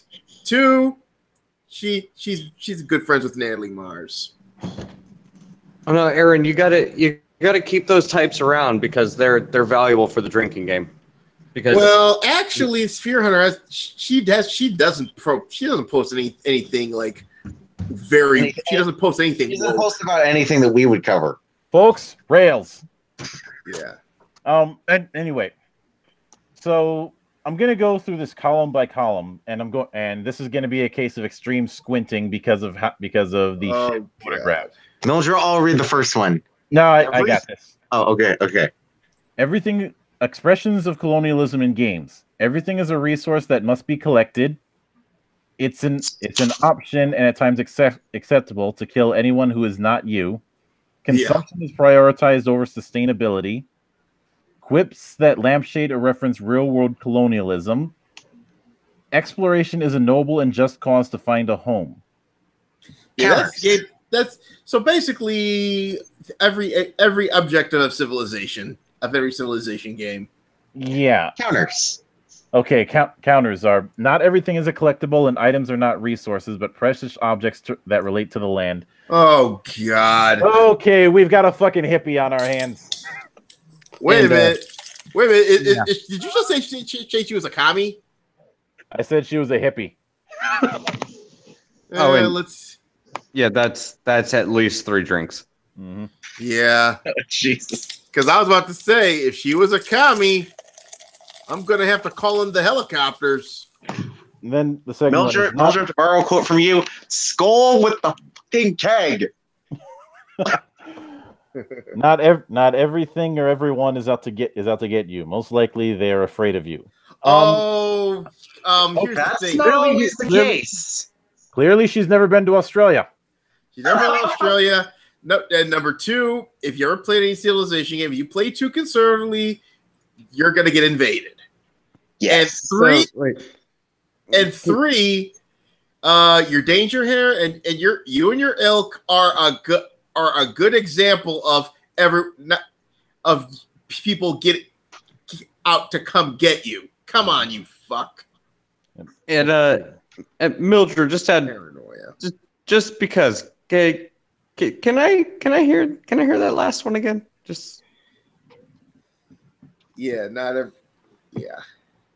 Also, Mildred, we've got new IWGP Tag Team Champions. Very nice. Who? God. God. Gorillas of Destiny. Oh yeah. The kings of swear style. Oh boy. However, they have banned that from actually being a thing now. NJPW, that is. So they put a leash on the swearing thing. Yes. Oh God, that's a shame. Rest in peace to all the memes, because although even if the swearing has been cut down, they'll probably just swear in Tongan. Yeah, that's a way to get around it. Anyway, moving right along. I have always believed anybody who is bilingual has the most foul mouth. You just don't know it. Yes. Yeah. Anyway, moving right along. All right. Next one is items are valuable and shouldn't be consumed recklessly. I'm guessing that this is a person who plays a lot of cursed runes. Oh God. Yeah, items are valuable. It should be. You know what that sounds like? A hoarder. Yeah. Well, we've got the whore part right. Oh boy. Yeah, I just don't want to go to her house because there probably might be like you have to go through. You ever seen those shows about people that hoard and they're fucking. I have seen that, and I've seen the Down the Rabbit Hole episode about the Collier brothers. Oh God. Let's see. Don't reference colonialist explorers or achievements as good. Oh god, this Christopher Columbus garbage again. Oh, you're one of those kind of people, huh? You're the kind of person who would claim that Solomon Kane is racist. Yeah, in fact, yes. Yeah, and besides, wasn't there a Sopranos episode where someone's talking about Columbus Day and a big fucking Donnybrook broke out? Could have been. It's been a while since I watched The Sopranos, and the last one is exploration can be used to relate to the land rather than take away land from others. But if we do that, your kind accuses us of being racist. Yes. So basically, what you're saying is, if we play like Civilization 6, we're supposed to stay in one fucking place the whole fucking game. And really, the comments therein are all a bunch of everybody kissing each other ass. And let me see what QGC Con is. Oh boy, I shudder to think what this shit is. It's ironic that this argument has the Queerness and Games Conference. Oh, that's a great. Another XOXO, folks. That is a definite drink. Break out the keg, kids. Oh, God damn. I said, break out the keg, kids. And into the trash it goes. Yep. It's ironic that this individual would bring up those talking points because oh god. You know what? As I was saying to Mildra earlier, just for pure shits and giggles, I decided I was going to take a Western civilization history course. Yeah, you know. so you know what, Fox Mom, I already blocked you. There's only one thing you can do right now. Put your motherfucking head back down. Thank you, Aaron. Although this is something they talked about. It's funny that we brought up we brought up Telltale because one of the ladies at Telltale who I think we rejected is getting a little bit salty lately. Ooh, who is it? Jennifer Sherrill. Who describes herself as a multi-award-winning, world-traveling game designer and public speaking who has worked on 8+ release titles since she started working in the industry 6 years ago. Is this the one with the danger hair? Let's see. Let's double check. Because my mind's already blank. Here's her biography. Here's her Twitter bio. I looked at the one picture that she has on that page, and I was like, yeah. Oh, me? What? What? Oh, I did not interview her though. But you know what? What? Danger hair. She's all yeah. Cut like she's fucking like. Oh, and she's German. O'Connor. And she's German for stuff. Yeah, and all of that. Yeah, she's basically a woke goth. You know what? Well, right. Your application just got rejected. Put your motherfucking head back down. Yeah. Well, she put a bit of a Twitter rant, and her apparently her game experience includes Earthlight, Super. Can you please screen share that? Kings and Legends, Night of the Rabbit, Redwater Hills, and a few others. Let's see if I can. Let's see if I can. Screen share that little stupid rant. Okay. Bartender, you're gonna have to come out and roll out a few more kegs. Yeah, and she's got pronouns in her Twitter bio. So time to go look for her Twitter and block her. Yep. Oh yeah, I did not interview her, but you know what? Skull. Yeah, I think.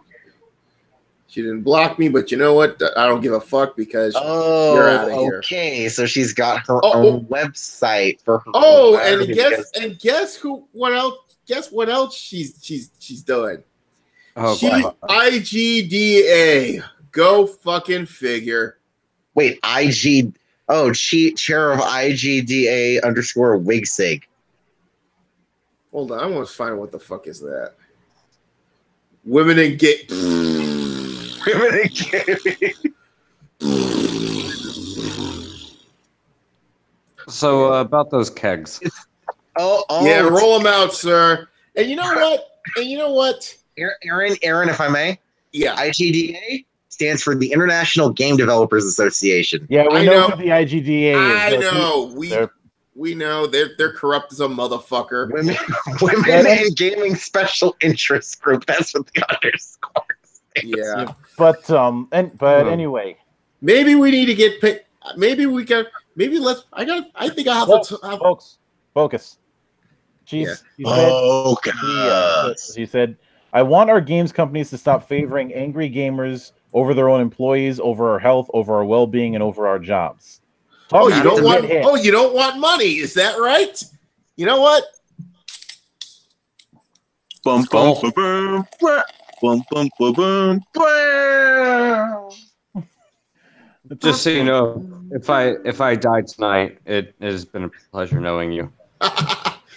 You'll be back next week. Don't worry. You'll be back next week. Don't worry. Yeah. Like I said, you probably drank yourself to death. Like how many times already? At least 13 or 14. Jesus. Yeah, you're like the Kenny McCormick of drinking. Yeah, it's a superpower. She goes on to say, it's your quirk, Doku. No. The theme being that the satisfaction of our audiences always comes before us, and that their demands dictate whether we have jobs. What we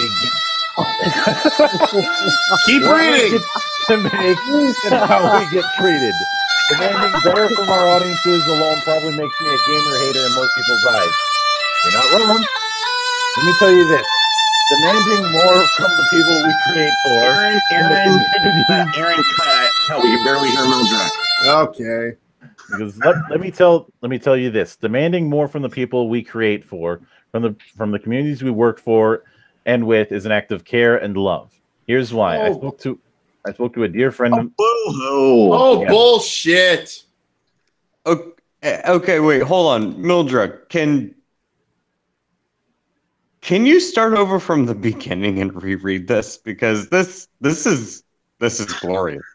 Fuck off. Wonderful.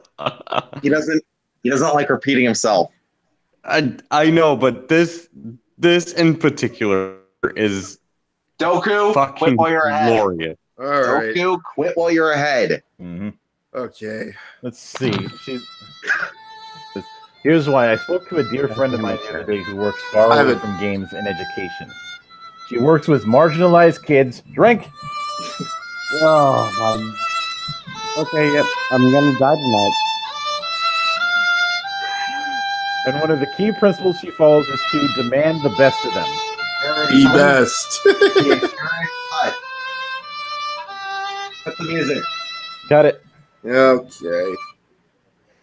She explained to me that it is part of discrimination and oppression to expect less from people who are less fortunate. Or who... Automatic drink. Yeah. Drink another too. Let's see. Dead men walking. Yep. So no more caving. Get the stomach pump ready. No more caving towards demands from our players. Listen, but don't feed hatred. Good leadership means telling people what you need from them and why, including your employees. We need leaders to be clear, strong, and most of all, kind. Close enough. You're neither of those. Also, the 99% of the time when I'm setting things up for campaigns, I don't do it by being kind. I do it by being an annoying asshole who's constantly on people's case. Yeah. You know what? Ironically enough, not a drink. Prickish, but not a drink. Yeah. Let's see. And of course, fuckboy frequency, who I'm very familiar with, saying, "Don't take the customer as your source of income. Not a child to be scolded for imagined slights. Maybe this is why you failed." And Jennifer replying, "The whole thing totally flew over your head, didn't it?" No, I think it flew over hers by like 50,000 feet. Survival, not only 50,000. Survival, not feelings. Don't twist my words. Feelings. Nobody twisted your words, Jenny. Your words are just shit. Yeah, and speaking of shit, let's talk about Total War. You know what? Oh, Before we do that, we gotta send her off. Put Oh. your motherfucker Your motherfucking head back down.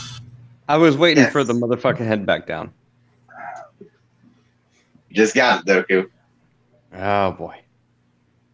Also, thank you, Toonami News.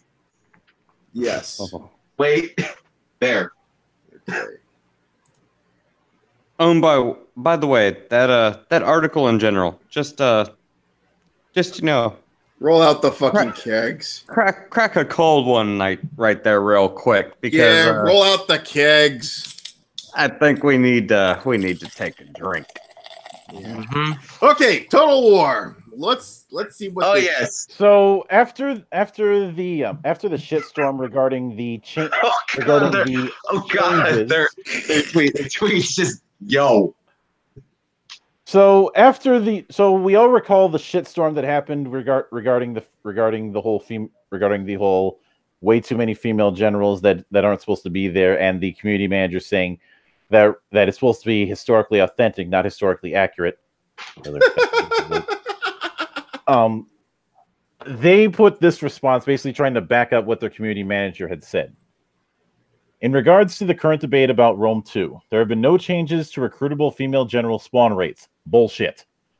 But with the addition of the family tree feature and the new gameplay additions it brings, playable factions may gain more female family members via marriage. If that's the case, why is it that somebody had their entire arsenal of generals completely changed after the patch midway through their game? From female to male.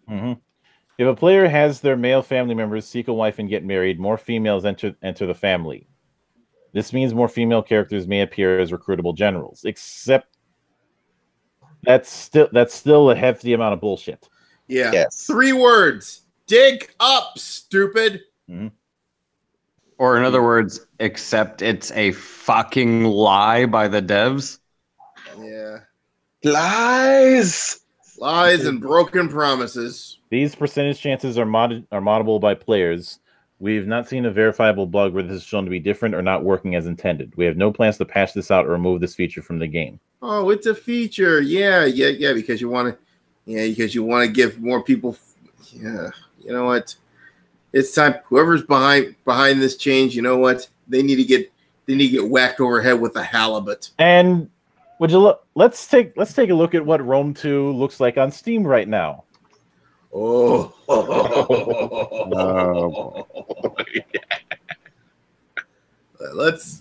have a look. So here's the incredibly ahead of you, Aaron. Yeah, here's the incredibly ironic part about Karma's mostly negative. Imagine my shock. Mildra, Karma's a bitch, and she's back in heat. Whoa! Imagine my shock. See, here's the most hilarious part about all of this. If you gave me a female general that had higher, like, let's just, for the sake of argument, let's say you have a female general, and the baseline stats of a female general means you have higher charisma and higher morale. Yeah, and I wouldn't complain.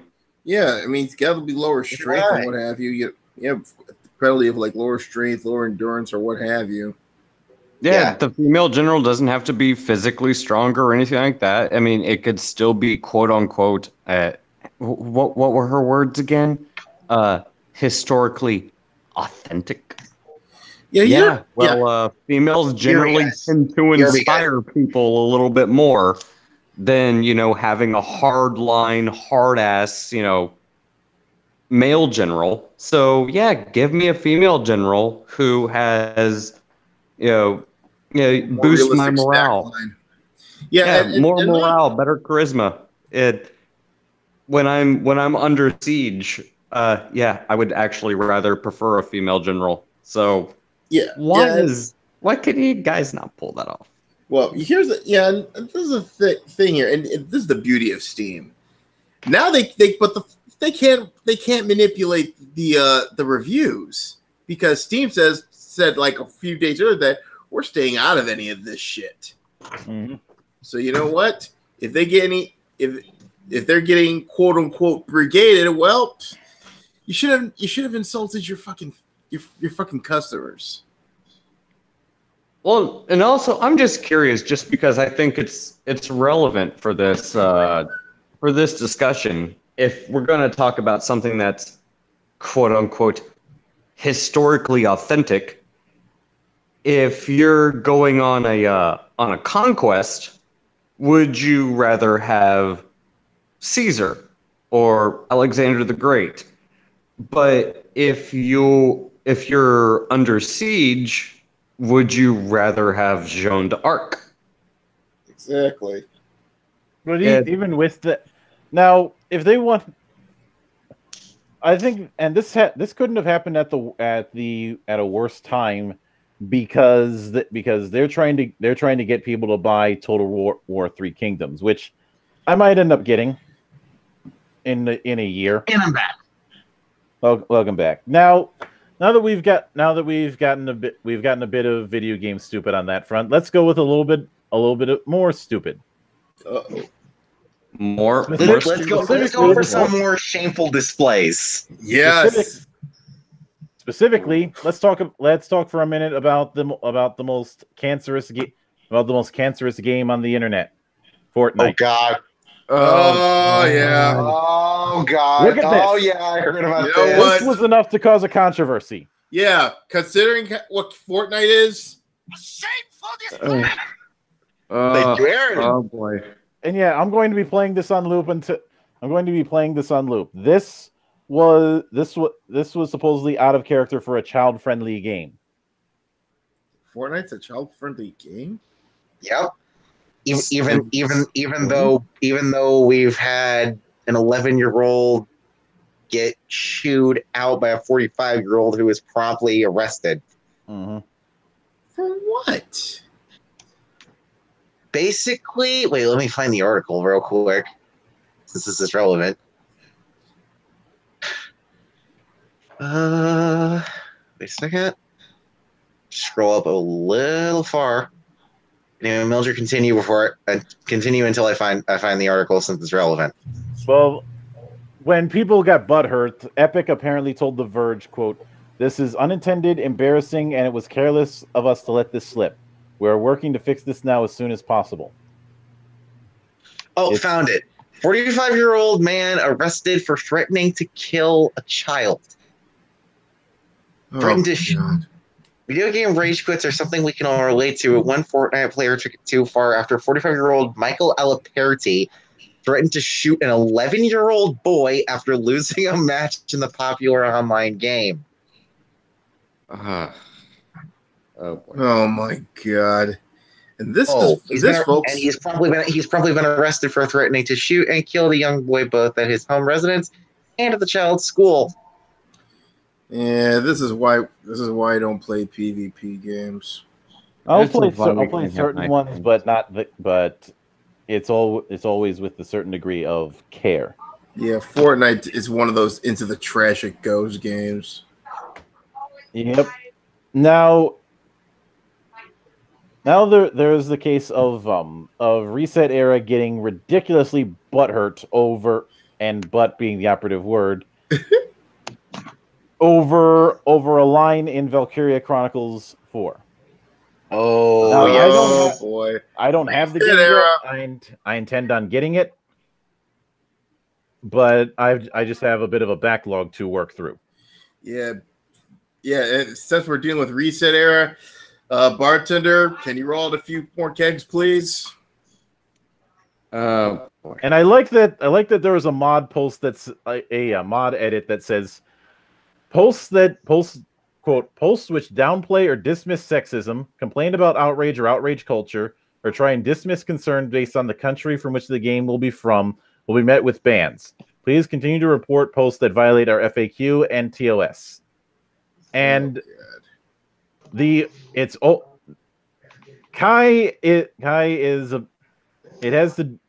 had to do with one of the characters being a bit of the class clown kind of approach, and is a skirt chaser. Roz is a unrepentant skirt chaser. Who is a bit of comic relief on that kind of thing, and he does a bit of grab ass, and that apparently it was enough for this. And let's see. One person got banned for dismissing sexism for a 1-month ban. Let's see who else got. One person got perma-banned for downplaying concerns of sexism and harassment as outrage. History of severe infractions. One person got banned for a week for downplaying sexism and use of dismissive and mocking language in a sensitive topic, when all he said is, "I hope people don't get triggered to the point where they start insulting Japan or Japanese people." Oh God! Oh Jesus! Okay, drink. Yep. Fucking drink. Told you Reset Era. User banned for 7 days for victim blaming.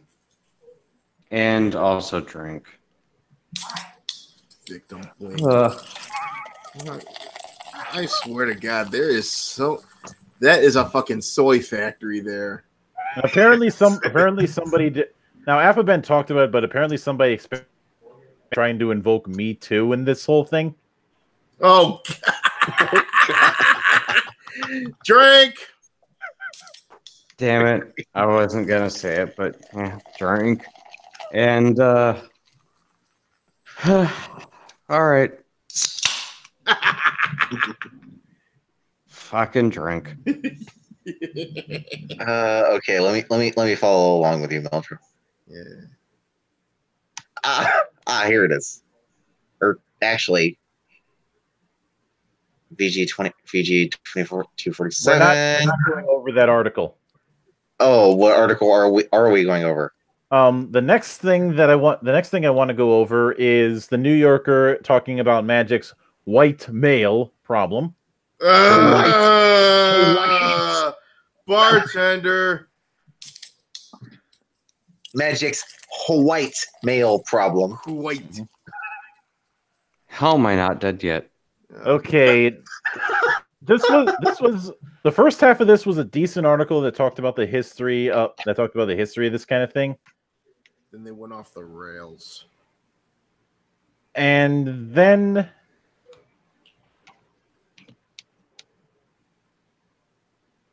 report.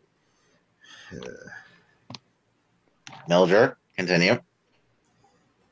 Or are you just trying to find? Yeah, I'm trying to. Yeah. You know what? If this article is what I think it is, they just proved the quartering right. Pretty much.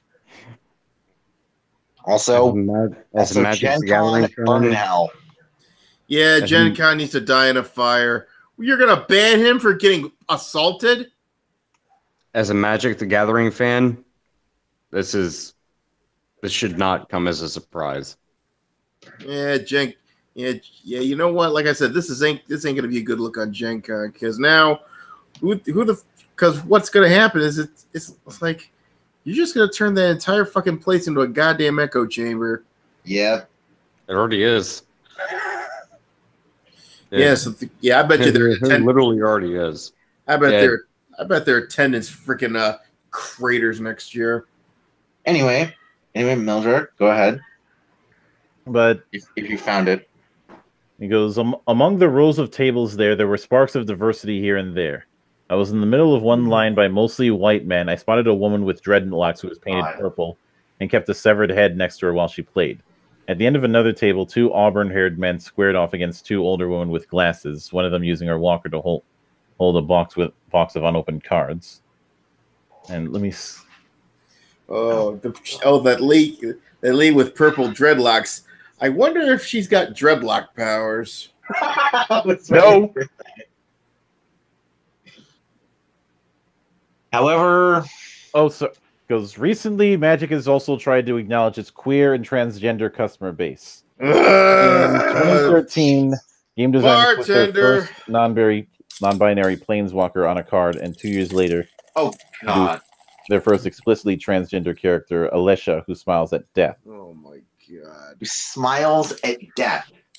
Yeah. Well, at least look at the bright side. It's more fake emotion than Brie Larson shows. Is it just me, or does that description kind of seem, if you want to highlight, quote diversity, having your transgender characters smile at death seem a little and this, my friends, is why I'm abstaining to play Magic. Anybody who's interested in Magic, I implore you, play Force of Will instead. Even if you have a problem with it being full-on Animu, hell, play Yu-Gi-Oh instead. That or L5R. Yeah, there's plenty of other options. Yeah, don't buy any of the WotC shit. Yes. And also, Transformers fans, I implore you, stay away. Stay away from that card game. I know that card game might look promising to you, but you do not want any bit of this. No, you don't. Let me guess, the WotC's doing that too? Yeah. Yeah. Of course they are. Yeah. I think that's the rule now. Anything WotC related into the trash, it goes. Yeah, pretty much. So, I know this got talked about on Thursday, but I think we do need to talk about the whole kill switch threat regarding Linux. Oh yeah. Yeah, we do. It's pertinent. Yeah, I hope they go through with it and put a stop to this shit. So do I. Okay, mind elaborating on what's happening with Linux? So apparently Linux had put this new code of conduct. Oh, so Woken Dead has infected the Linux community as well. Oh god! But there's been plenty. And Leos is saying Force of Will is on this out. Quick. The thing is that this code of conduct, which they decided to be cute and call a covenant. Have they ever played any of the Halo games? Jesus. Yeah, but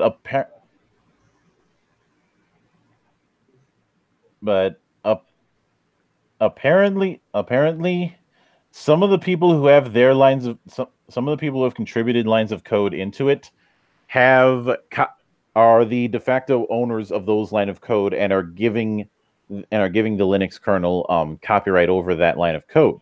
Oh, but they're threatening that unless this covenant conduct is revised or brought or revoked, that they might say, you know what, I don't think I'm going to let you use my code, and just right straight out from it. If they end up doing that, that could seriously fuck over Linux. Yes, I can cover this very well for you if you want, Mildred, and I can tell you exactly why this is potentially very detrimental. With the Linux community, code is contributed from individuals, and because of the way the Linux kernel is structured, yeah, with the way it's structured, the individuals who contribute to the kernel, they own the copyright to the code that they contribute to the kernel. So with this code of conduct that they're putting in place, if these contributors withdraw their code, they have legal precedent that they can essentially remove that code from the kernel, which a lot of these contributors are, I mean, you're talking about people that go back to the 80s and the 90s. Oh. Move these lines of code unless you somehow manage to get somebody to fill in and do so very, very quickly. The entire kernel collapses. It's not a good. You could essentially collapse, and we're not just talking, Linux Mint or Ubuntu. And a lot of these instances, you're talking about things like Red Hat and Fedora. This doesn't just extend to Linux. Yeah, I heard. Where we're talking about underlying layers of code that extend beyond Linux, and that's what people are not talking about. You're talking about Linux, Ubuntu, Red Hat, Fedora. You're talking about things that extend even into proprietary areas within, the CIA is using Red Hat. Oh, so you're saying that this could be, so they're pulling a mad. They could. A few select individuals could essentially cripple the internet. Period. Yeah, the internet. Yeah. At least most of it. Also, Mildred, Aaron, we have a new IWGP United States Heavyweight Champion. Cody beat Juice. So Cody's now. Oh wow, he actually won. Cody's now a double champion. Yep. Damn. Congratulations to him. Good fucking job. Anyway.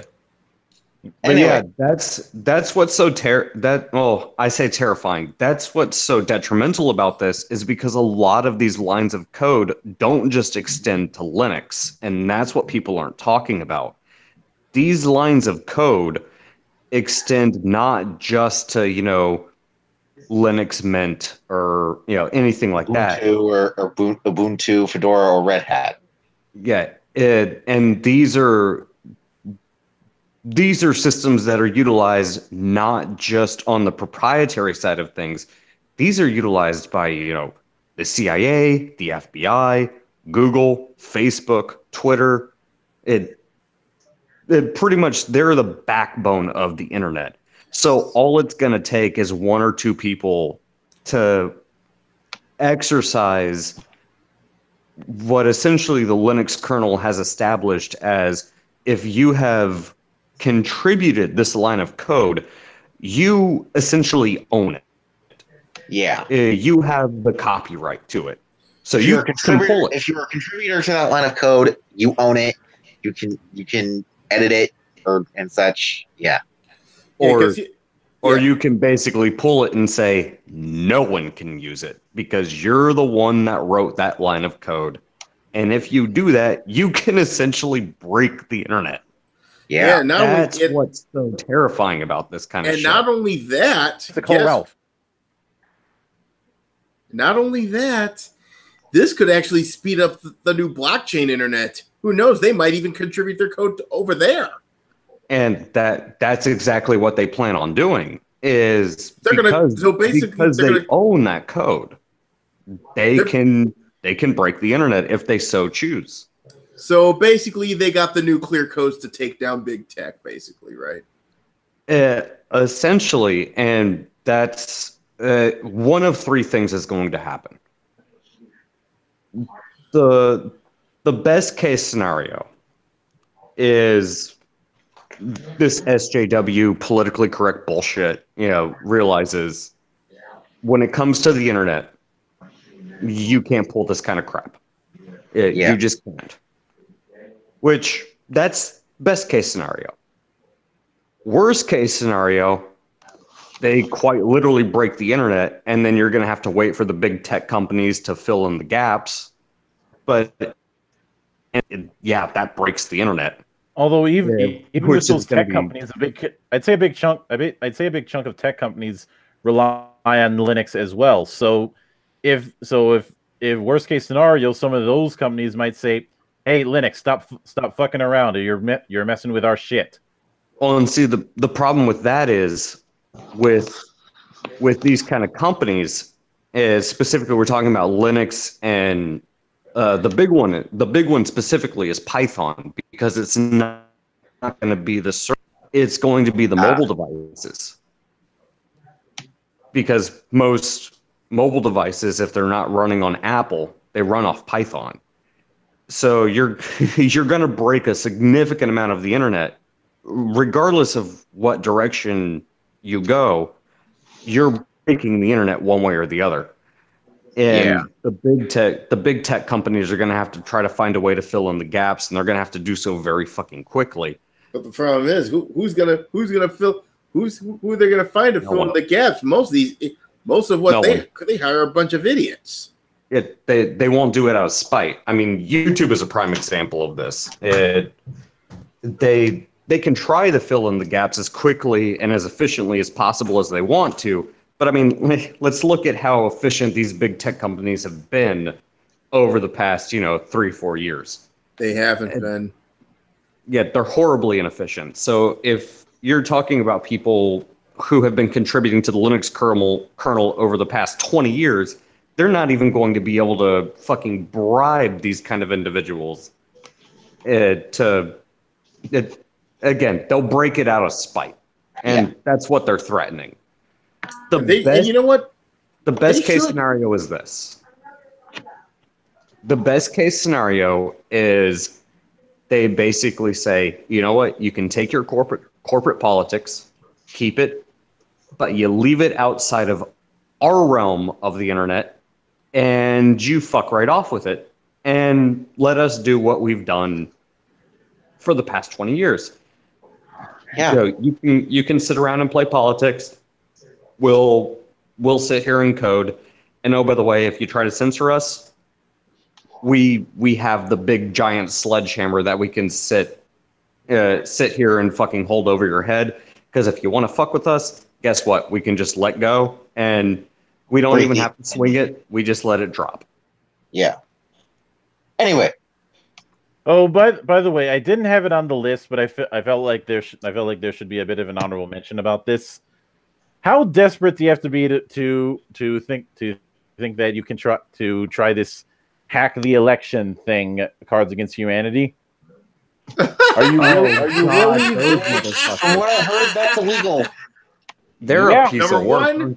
Number one, it's illegal. Number two, get woke, go broke. Is he still reeling over the fact that he got eaten by his own Max? Are you that desperate that you need to go with this? They need to go with this shit. Nobody bought this the last time you tried it with your Hillary pack.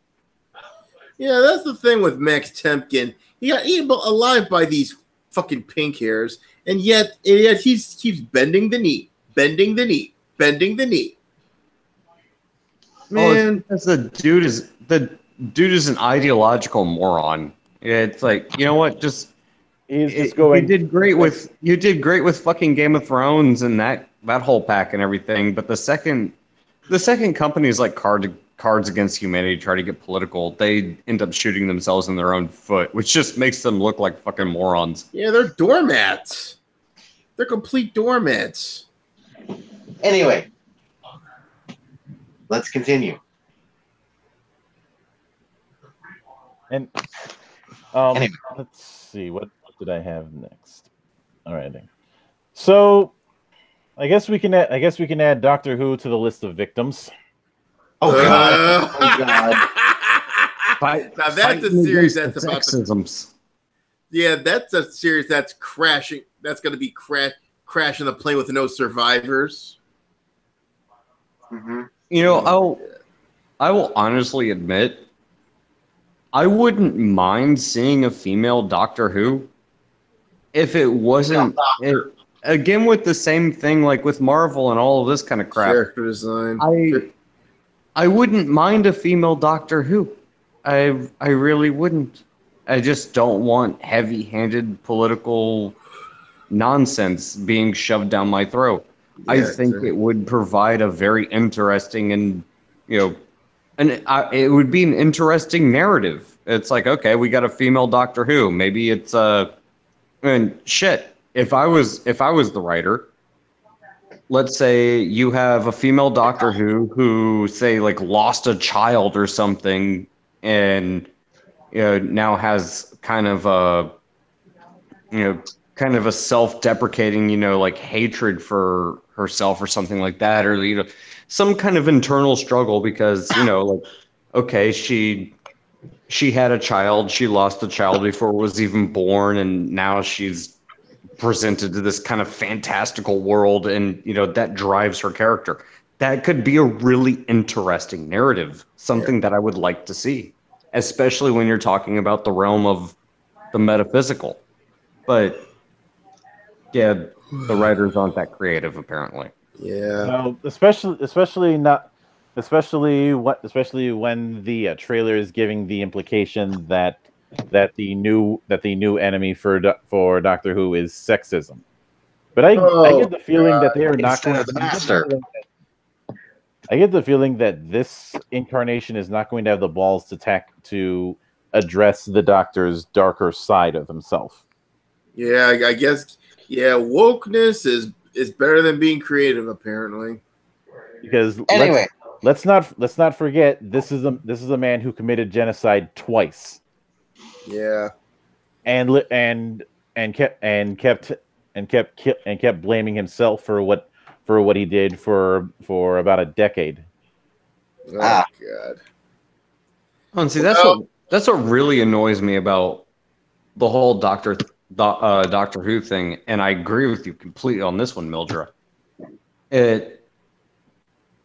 Perhaps this is, maybe a little bit too derivative, but just as a pitch, let's say the female Doctor Who lost her child, and that child would have been the savior of humanity.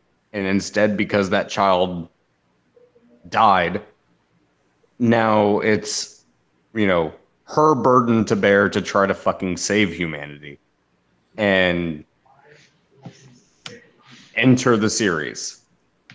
That could be a really interesting narrative. That could be a really interesting character arc. Yeah, but if you ask me, that show's been going on a downward spiral since David Tennant left the show. I will admit, Matt Smith did a decent job, and Peter Capaldi should have been a lot better than what was the case. Peter Capaldi was a case of if he had a better writing team, it would have been good. Yeah. Even though I still wanted the notion of Capaldi playing the Doctor as if he was still playing Malcolm Tucker and just cussing out everybody. Yeah, really. So you know what, BBC? Now you see now, you done fucked up. You know that, don't you? I see what I'm saying. I thought myself, you know what I'm saying? That you done fucked up now. You know that, don't you? Well, and we got to be honest, when it comes to Doctor Who, the vast majority of Doctor Who seasons have always been kind of, A, B, C, D. Yeah, pretty much. Yeah, it's like ever since they went back from their like what 15-year break, 16 year, because Because I know the first series ended like in '89 or something. Yes. In 89, and then they took 16 years off and came back in 2005. Yeah. Yeah, I mean, I'm not gonna talk shit on the Doctor Who fan base. I'm not a fan. I'll talk shit about them. Go for it. I'll especially I talk shit normally about that cancer that's known as Hulock. Oh. Oh. Fucking boy. You had to bring that up. Sounds stupid. Never heard of it, but sounds stupid. You don't even know the half of it. You think it sounds stupid? Just go check it out. It's anyway. In my experience, usually when something sounds stupid, it's usually worse. Yeah, but that. Oh my God! Sorry, you can't mix Doctor Who with Sherlock Holmes. What were you thinking? Nah, it's like ice cream and pizza. About. They're both great things, but all together, no. Yeah, and the sad thing is, it actually could have been good. It could have been good. Yeah, I stand by that statement. And Sir Arthur Conan Doyle and the First Doctor turning in their graves. Yeah, really. Yep. And anyways, so you know what? That's all. Oh, thank you. That is all the geeks of the week. So I think we should take our 5. Yeah. All right. Unless you want to extend it to 10 and play the audio of the old man Henderson. Old man Henderson. Which one is that? Look in the Discord. I had put it up a little bit ago. It's right above the image of that abomination. Son of a bitch. The Tale of Old Man. Oh, okay. Hold on. Let me get to my SoundCloud then. Tale of Old Man Henderson. Okay. I'll do a search real quick and then I'll go get my drink. Because it's gonna be a bit long. It's gonna be a bit longer, but it'll be worth it. So, of course, it'll be worth it in the worst of possible ways. You know what? Let's see if I can find it on YouTube because apparently my SoundCloud's being stupid. I doubt that you can find it on YouTube. Well, I could try. Yeah. Oh, here it is. Did you actually find it on fucking YouTube? Jesus. Well, hold on a second. Let me find out what the hell's going on. Apparently, my thing is being stupid. Also, that reminds me. Let me get screen share ready. Oh. Because this is my article for the main event, right? Remember? Okay, table, and this is the beginning, right? It says, "Oh, which one is it? There's a couple of them." Yeah, this is a unfortunate. Aaron, just use the sax drop and make it 5. Say what? Just use the sax drop and keep it at 5. Keep it at 5 know what? minutes. Hold on. Does it say the origin of Old Man Henderson? Hold on. The tale. Yeah, the tale of Old Man Henderson, and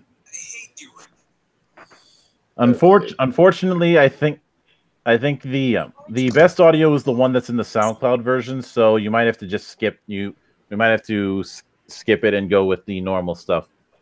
Yeah, that's what I elected for you to do, Aaron. So, all right. Oh well, I couldn't do that shit. Well, oh well. All right. Let's see here. Fuck it. I'll just 13 YouTube edition. I'll just play Slow Moon. How's that?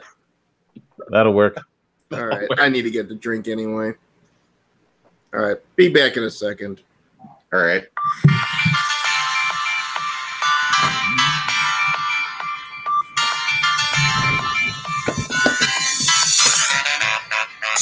Wait a second. Getting screen share ready.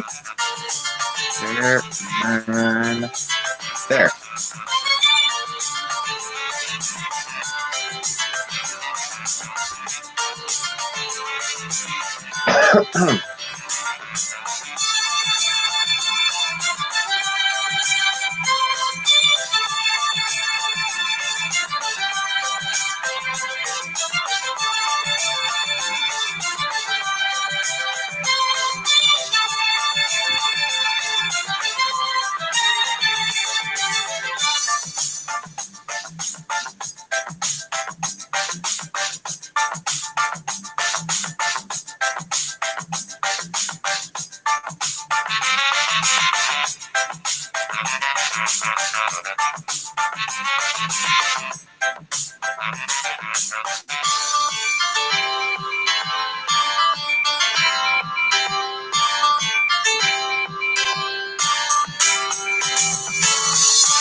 And you back? All right. If you're back, then cut it. All right. Okay. All right. The view from the sidecar. How Kamen Rider fails its women. Wait, is everybody back yet? Doku? Hey. I'm back. Okay, because I got Doku isn't. Because he's still muted. Okay. Poke him a couple times. We need to make sure he's not dead. Yeah. No, I'm not dead yet. Okay. Okay. I'm about to take it. I'm gonna have Hogan take us in. All right. All right. Let's take. Hogan, play us in.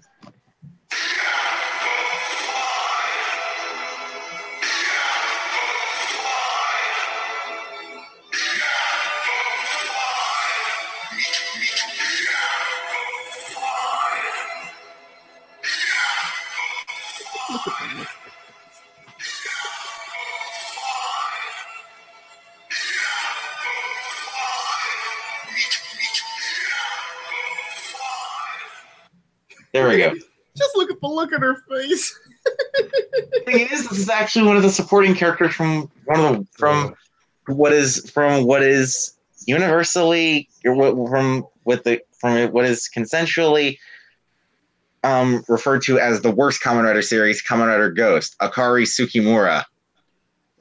She looks like she's been overdosing on the uppers. Anyway, feature. All right. Hang on before we need to set a few ground rules first. So are you doing the screen sharing on this? Yes. All right. Just want to make sure that we've got that set up. Now, point of interest, Flutter, you might want to mute notifications on Discord so we don't see that shit. All right. Yeah. Oh, and Sorry. Yeah. Hey, turn off your screen share before you do that shit. It could be any. Well, it could be worse. It could be one of those. Sorry. You know what? Before you end up don't do that again. I will screen share from now on. Okay, understandable. Yeah. Well, look at it this way. It ain't like a Kurt Eichenwald situation. I mean, I don't mind looking at hot babe cosplay babes as the next guy, but well, like I said, it could be worse. My mistake. All At right, least I'm running into it. All right. Okay. All right. Let me. Oh, all right. So Wait, let me. So wow, if I end up getting any shit for everybody who has an issue with that, send your hate mail over to Flutter. Anime feminist. That's an oxymoron, isn't it? And Leos is saying demonetization. Well, joke's on them. I don't demonetize my channel. I don't monetize my channel. What the fuck am I saying? Yeah, and like I said, anime feminist. That's a bit of an oxymoron, isn't it? A bit. And Mildred, mind if I read off while you screen share? But before we do, we need to set a few ground rules. One, you're gonna have to be doing a fair bit of explanation on things, because I guarantee that Aaron and Doku are not going to be as familiar with Kamen Rider as you and I are. Yeah, the closest thing I know about Kamen Rider is that one that was released back in the 90s. Yeah. Although I did find out something interesting. Apparently, Winspector had gotten a full German dub before Power Rangers ever aired. It's okay, Winspector. Yeah. Anyway, the long-running live-action series Kamen Rider has one core concept. The Kamen Rider, a masked superhero riding a motorcycle, fights a shady organization or evil force. Every year since the early 70s, more specifically 1971, the company behind the franchise, Toei, brings together an entirely new creative team for a unique take on these elements. Wrong. Wait, two things wrong with that. First, not every series does the whole new creative team.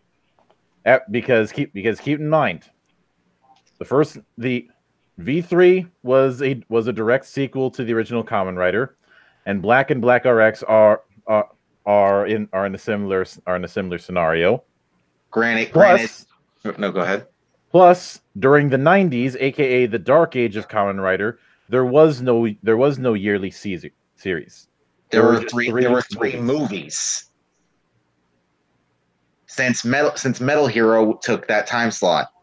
Yeah, and out of curiosity, what the version we got as Mask Rider, what series did that come from? Black RX. Black Rider X? Black RX, yeah. Mm-hmm. And it was shit. Both of them were. So we got so no wonder it did shitty here in the States. We got the Aaron, as a rebuttal, they learned their lesson with Dragon Knight, which was an adaptation of Ryuki. But here's that I'm not counting that, because Dragon Knight was not done by Saban. True. It was Adness, which is why it didn't suck. The only thing that sucked was the fact that it was on 4Kids, and they decided to put it on the death slot of 11 o'clock. Oops. Anyway, every year since fans divide the series into two separate eras named for the reigning emperor during their run. Showa for the series that aired from 1971 to 1989, and Heisei for the series that have been airing since 2000 until today, with a decade-long break in the 90s. Wrong again. There are three eras. Heisei and it's Showa, Heisei, and Neo Heisei. Or as fans would colloquially call it, Heisei Phase 2. Mm-hmm. However, in those 45 plus years of history, its treatment of women has been lacking, especially in the Heisei era. A lot of the fandom simply brushes it away with the argument that it's a show marketed towards boys, but that's simply not enough, as Marion B has discussed here before. Let me see what the oh god. Let me say this discourse demolishing the demographic, double standard. Why more manga for boys need to treat their girls better? Into the trash it goes. Yep. And never mind the fact that I will accept their demographic argument when I see a version of Pretty Cure being that is quote unquote treating its boys better. Yes. Until then, it's full of shit. Yeah, that Agreed. Or the gender swap Sailor Moon, which let's say it's not. That's just. We already got that, and I don't want to see it again. Oh, they already did that?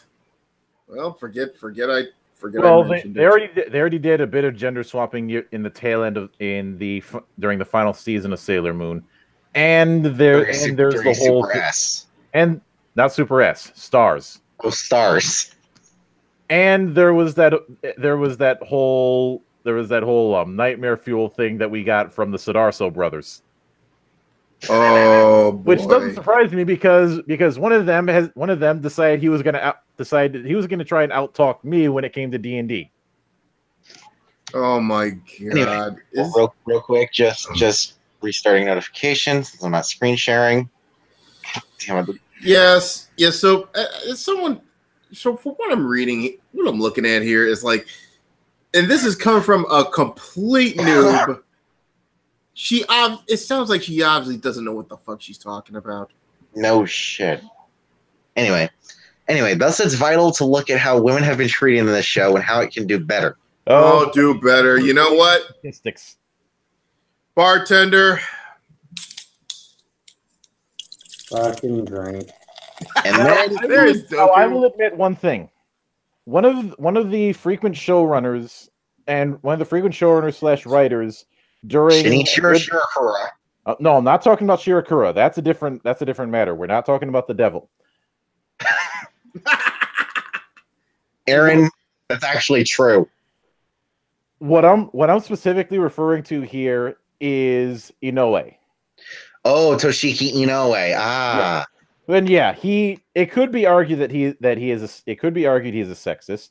He did have a habit of bringing in Gravure models for Gravure models for casting. Gravure models. But on the other hand, for some of the B characters, when it came to a series like Garo, they would bring in AV models. So yes. So even if I was to go with that argument, it's very much a case of this is just a thing that happens in Japan, and if you're gonna go that route, then you also have to condemn half of the blaxploitation movies that were done in the 70s. Yeah, I've noticed this about Japan. The porn stars there got a shit ton of crossover appeal. Mm-hmm. Anyway. So, no, go ahead. So it's like, you know what? As long as they connect, I don't think they give a fuck. Yeah. Anyway, then she shows a picture of Yui from Kamen Rider Ryuki. Mm-hmm. One way that Kamen Rider fails its main characters is how often their existence is tied exclusively to the service of the male characters in their respective shows. Drink! Yeah! She's pulling a Bechtel. Fucking drink. Get me my keg. Bechtel. Drink. Fuck off with that shit, you biatch. Mm-hmm. A broad overview of most female characters in the Heisei era Kamen Rider reveals that the majority of them are relegated to secondary character status, with their own development and story being tied to a male protagonist. Yui from Kamen Rider Ryuki is a good example of this. Majority of her story within Ryuki revolves around her searching for her missing brother or supporting the two main male protagonists, Shinji Kido and Ren Akiyama, Ryuki and Knight, respectively. She doesn't seem to have any other motivations within the show beyond supporting male characters, such as feeding and housing the leads, as well as being their main moral support. Japanese culture, you idiot! Not only that, a character like Yui can be seen as an audience surrogate. Yes. And why is it suddenly a bad thing? Her full name. Yeah, and like I said, they actually, it's not. It's like this whole I just sit in my 1-bedroom apartment drinking wine until I fucking pass out because no man would ever date me because I'm too fucking crazy. It's mostly a Western thing. Yeah. Oh, and the thing is, she's actually plot important in the main scheme of things because her brother created the Advent decks, and they're partially the creator of the Mirror World and its mirror monsters. The Mirror World being the secondary setting for the series, mm-hmm. which of course Haru completely overlooks. Because I get the feeling that she just read stuff off of the Kamen Rider wiki and that's it. Yeah, this is Dunning-Kruger or TV tropes. Dunning-Kruger effect 101. Anyway, this is limiting and troubling, as surely she should have agency and a storyline that doesn't simply revolve around or in service of male characters. You keep using that word. I don't think it means what you think it means. Next, So we have let me see if I understand this. So her ideal so what she basically wants is to have Yui be the protagonist or have a story that has nothing to do with the others. Because in Ryuki, it's war. Yeah. Anyway, it's war as a metaphor to teach the youth justice, thanks to TV Asahi. Then we get to Mio from Kamen Rider Kiva, one of the Fangire hunters. Mm-hmm. There are, however, even worse ways in which women have been used in Heisei Kamen Rider series, such as being thrust into romantic subplots, as in the case of Kamen Rider Kiva. All right, since I actually liked Kiva and its dual era storytelling, since the idea with Kiva was that it was taking place at two points in time, 1986 and 2008. Mm-hmm. Yeah. Anyway, seriously, it's like in romantic subplots. Again, I gotta wave the Japanese culture flag again. Anyway, Kiva is about two princes of a race of vampiric monsters called Fangires, named Wataru, that being Kiva, and Taiga, that being Saga, I think? Yeah, Saga, and then later Dark Kiva. Wataru loves Mio, one of the show's few female characters, but she's betrothed to Taiga, causing the half-brothers to fight. The series blames her for the breakdown of the brothers' relationship, acting like it's her fault just for being a woman, and she's eventually killed because of it. In short, she is a model example of how Heisei Kamen Rider mistreats its female characters. Okay, that's a whole load of bullshit. Well, yeah, really. I mean, if she doesn't like that, I guess there's a couple other nice stories she probably wouldn't like. Romeo and Juliet, Macbeth. Huh? Okay, first off, the whole thing that she was blamed, that whole thing was orchestrated by Bishop. Or by who? By Bishop, because he thought that Taiga was acting too human, and he wanted to try and pin the two against each other.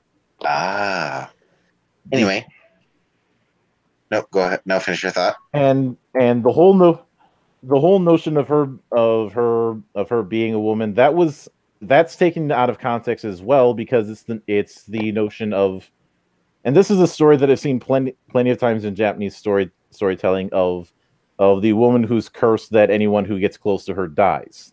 It's not something that's new. The Charles Bronson effect. Yeah, it's not something new to this kind of thing. Mm-hmm. Next, we have Mai, or the woman of the beginning in Gaim. Mm-hmm.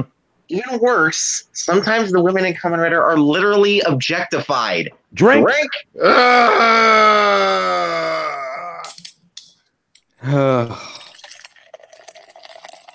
An exercise in agony. In Gaim, most of the protagonists seek the forbidden fruit, which is presumed to grant them power. Mai, one of the few female characters in the series, was initially... Stop. We already get. Do you really need to say how there's few female characters in the series? Every single entry in this is now 3 for 3. Yeah, Dilo.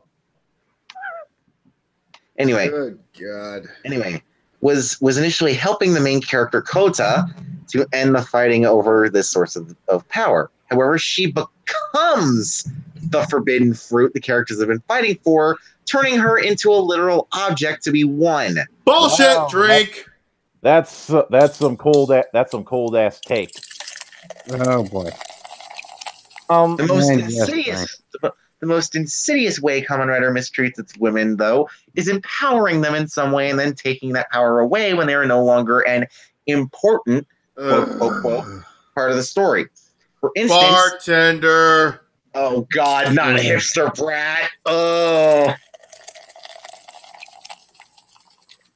I'm gonna die tonight. Fuck. Okay, hipster brat. Who's she? for instance, Nico Saiba in Kamen Rider X-Aid was positioned as the top player in the video game themed show and even transformed into a. This is wrong. She didn't transform into a Kamen Rider. She transformed into a ride player, which was something totally different. It's like the Riot Troopers and Fies. It's a mass-produced version, and that mass-produced version for the game Kamen Rider Chronicle, X-Aid's main motifs were medicine and video games. Since the writers were doctor writers. Mm-hmm. Anyway, was positioned I would as a love top. to see this writer's take on the idea of La Rita. That would be very interesting. Yeah, or Bondora and Jew Ranger. Yeah. Oh, Bondora. Oh. Yeah. A rare feat for female characters in the franchise. You say that, but we've had female writers since Ryuki. So your argument's invalid. Your point is invalidated. Also, am I the only one who can't help but notice how smug this writer is sounding? Oh yeah. I was not wanting to point that out, but she's sniffing her own farts. It's like she's saying when it comes to Nico, you managed to become a writer. You're a credit to your gender. It's very irritating. This is the kind of writer that would say Lucy's not badass when it comes to Lucy from Elfenlied. Yeah, you know what? Yeah. You know who's the idiot that wrote this again? Haru Nicole. Well, Ms. Cole, that is mighty white of you. Yep. Also, her first name is literally Hal in Japanese. Oh God. I'm not kidding. Well, again, this is the kind of writer that would say, "Oh no, Lucy from Elfenlied is the embodiment of misogyny," even though she's quite literally, capable of destroying the entire human race by literally doing nothing. Thanks to her factors. Yeah.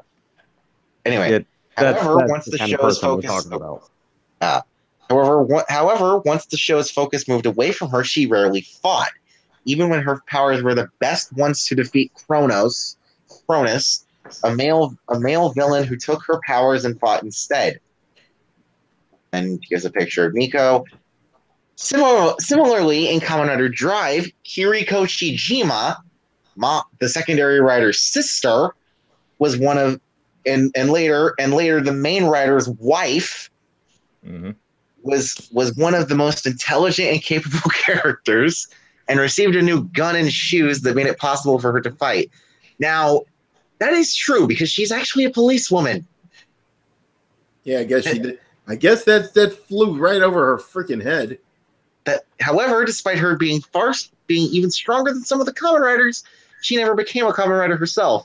In fact, the series goes so far to show her attempting to transform but being denied just to add insult to injury. However, that's actually played for laughs. Oh God! So they went so they really went the Bulk and Skull route for that one. Pretty much. God, I wonder what this writer's opinion on fucking Esdeath from A Kami Ga Kill would be. Oh God. Anyway. I think they get triggered over Esdeath's cleavage. Yep. Actually, that's viable. It's actually viable. Damn it. That said, these women are still competent in their own right and shouldn't be disregarded either. Many are capable fighters. Hang on. If they shouldn't be disregarded, then what's the point of this fucking article? Apparently, there is no point to this article. Yeah, just a bunch of salt. Anyway, many are capable fighters who help the protagonists. Many of them though they aren't Kamen Riders themselves, play important roles and contribute to the story. Akari Tsukimura from Kamen Rider Ghost, the character shown in the first picture, has a deep knowledge of science and invents devices that help the protagonist defeat his ghostly enemies. She's never a romantic object for the main characters and has the agency and ego. Oh, God. I don't think it means what you think it means. Also, I can't help but get the feeling that the writer seems to think that any sort of romance in fiction is somehow sexist. That is a very bleak opinion of relationships. Yeah, you know what? Yeah, you know what I think? She's probably one of those idiots that drink bottles and bottles of wine and crying over the fact that no man would ever fucking date her. You know what? Maybe if she really wants to drown her sorrows, how about she start making some Pruno? Anyway, and you know what that is, Doku, right? Yeah, yes, I do.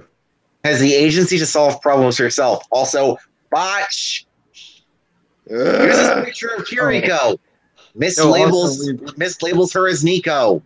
Oh, you idiot! Are you? Shameful display. Anyway, okay, no, we got to pause. Sorry, we got to pause. Oh yeah, bartender. Fucking. At this point in time, we're not drinking out of trigger words. We're drinking just out of fucking spite.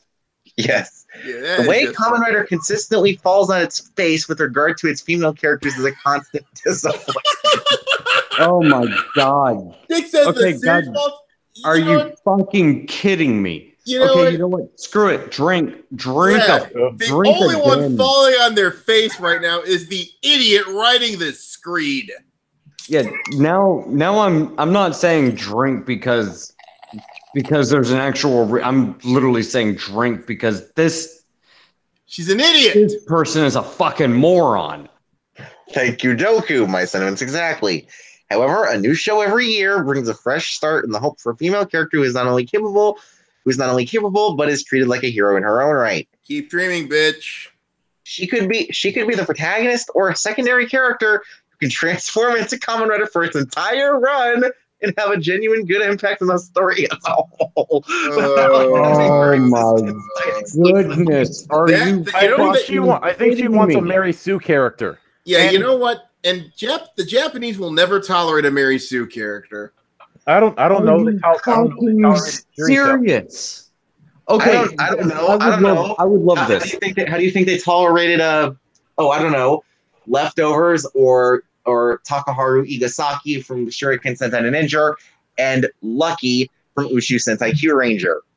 Okay, I would absolutely love this. I would revel in this. Hand the character of Faye Valentine over to this individual and see how badly she'll fuck it up. Yeah. Here's Faye Valentine. Just put Faye Valentine in a burqa, then you'll have the answer. Oh, God damn it! God, son of a drink. Anyway, yeah, she could be the protagonist or a secondary character who can transform into Kamen Rider for its entire run and have a genuine good impact on the story as a whole without having her existence tied exclusively to a male character. With Kamen Rider's focus on transformation, hopefully someday its representation of women will transform as well. Yes, and I want world peace, and I want Iran free, and I want to slay the Jabberwocky while wearing a shiny hat as the King of Londinium. Yeah, come on. Okay, here's another interesting one. Also, pronouns in their profile block. Oh, where what's her name again? Haru Nicole or Smiling Rider on Twitter. Smiling. Hold on, let's see. Rider. Here's another interesting one. If we really go ahead and take off screen share. If we want to jump down the idea of tropes, I would love to see this author try to rationalize this one. let's talk about Puritas or Deedlit from Record of the Lotus War. But we're talking about one of the most stereotypical, tropes you could possibly go with. Also, her pinned tweet. Heyo, my name is Harmony Cole. I write articles about video games, wrestling, tokusatsu, film, anime, and lots of other topics. You can find my work at Nicole for your troubles.wordpress.com. And you can contact me through DMs or SeanNick3@gmail.com. What's her Harmony Cole? I can't seem to find her on Twitter. Haru Nicole. Oh, Haru Nicole. Oh God. Does anybody else want to die yet? Oh God, I don't see. Yeah, you know what? If I think that you blocked her 2 weeks ago. I did. I think I did. Yeah, because pronouns in their profile. Yeah, like I said, if I find pronouns in her profile, they're blocked. Well, like I said, I'll only make one, and right now I have already made one exception though, because again, I've mentioned this earlier. I've mentioned this. Sphere Hunter. She's a cool girl. Oh, I like her. I'm not going. I'm already kind of. Sorry about that. Sorry about the Doku. Go ahead. Oh no, all I was gonna say is I'm already kind of irritated because one of my favorite characters from any anime is Puritas from Record of the Lotus War, and her whole shtick was, I'm essentially a fucking dark elf princess, and unless you're worthy, go fuck yourself. And she was a fucking badass. To be perfectly blunt, if I was gonna pick, a classical D&D style character, Puritas is the chick that I would want to go with. Not necessarily because she was hot or because she was badass, but because you're not gonna be with her unless you were a fucking badass. Yeah, really. Yeah. And the one person that she stuck with, she was extremely dedicated to. Yeah, that's the kind of girl you want. Like, Puritas was a fucking G. And it had nothing to do with the fact that she was a fucking woman. It had everything to do with her fucking character. Yes. It had nothing to do with the fact that she was hot. It had nothing to do with the fact that she was sexually attractive. None of that mattered. The only thing that mattered was her fucking character.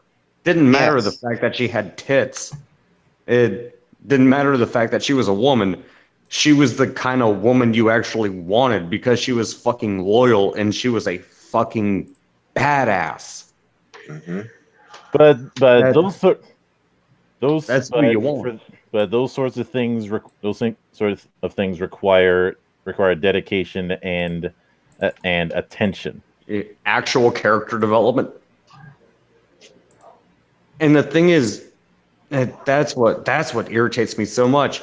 Is because when they introduce you to Puritas. I did block this idiot. That's the one that did that what you call 2077 article. Oh, that idiot. Yeah. Bye, bitch. Well, you already been bye, bitch. So also, now I remember. So she was the one who bitched about cultural appropriation. Yeah, Cyberpunk that bitch. Oh, actually, this is actually fucking relevant because this will be fucking hilarious, and I'm going to use Puritas as an example. Mm-hmm. When they introduce you to Puritas in Record of the Lotus War, you could technically consider Puritas to be an quote unquote person of color because she's a dark elf. Yeah, technically. But no, go ahead. She's a female. She's a person of color, technically, if you want to go by their standards.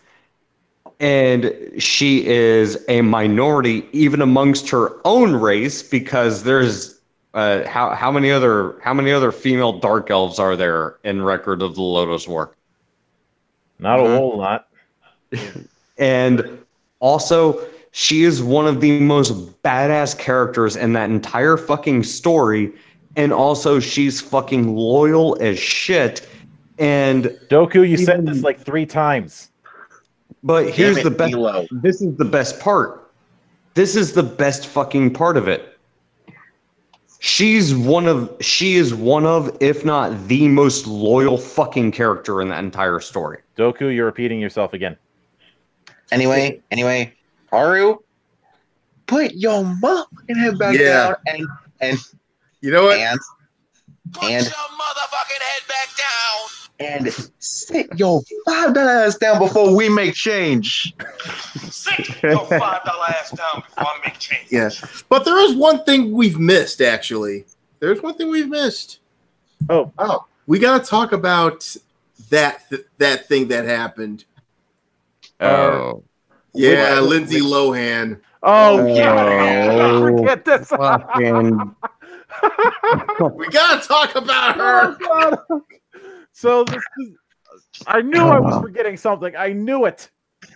You gotta talk about Lindsay Lohan. Okay, I was on the floor of yours, even though this is something that I submitted. I was and the funny thing is, at work today, I downloaded the audio version of the Heel stream, and they were talking about this, and I was like, oh, you know what? I hope we talk about this shit tonight, because this is you remember Corinne, right? Mm-hmm. Oh God, Corinne. Lindsay Lohan out Corinne. Somehow, yes, yeah. It can be done, unfortunately.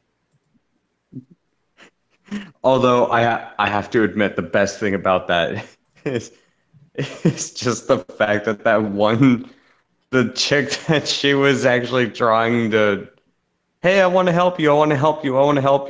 And the best part, was she was trying to speak in like a Middle Eastern accent, in an Arabic accent. The best part is the fact that I want to help you. The best part is that the frickin' refugee chick just turns around and decks her in the face. Yeah, gives her a right straight right there. Shit's fucking hilarious. Yeah, and she was doing one of those stupid IRL streams, apparently. Yeah. Oh, that shit was fucking I have not seen an IRL stream this cringeworthy and this beautiful since the Baked Alaska incident. Oh yeah! Baked Alaska. Oh my god! I was watching that through the Kill stream, and that was just epic. Oh my god! I'm literally gonna fucking die. And I'm looking and Great British Bake Off. Oh, dude, hey, can you? Okay, I just have to ask the question: can anybody blame the? I don't even want to call her a refugee chick at this point in time. I can't blame her. I can't blame her for getting. Oh god! I just saw what the right straight actually looked like. Give me your kids. Give me your kids. Give me your kids. Boom. Fucking punched her right in the fucking face. Oh, punches her in the face. Yeah. And wasn't she like a Muslim at one point? Fucking Lindsay Lohan. Good question. Dude, it's Lindsay Lohan. The woman that punched her in the face, the actual mom. Yeah. Yeah. Like, you know what? Props. I would have done the same shit. Yeah, she needs. Yeah, you know what? She needs help. She does. Yeah. Stop it. Get some help. And this was indeed A shameful display. Oh, indeed. Shameful display. Mind playing again, Aaron?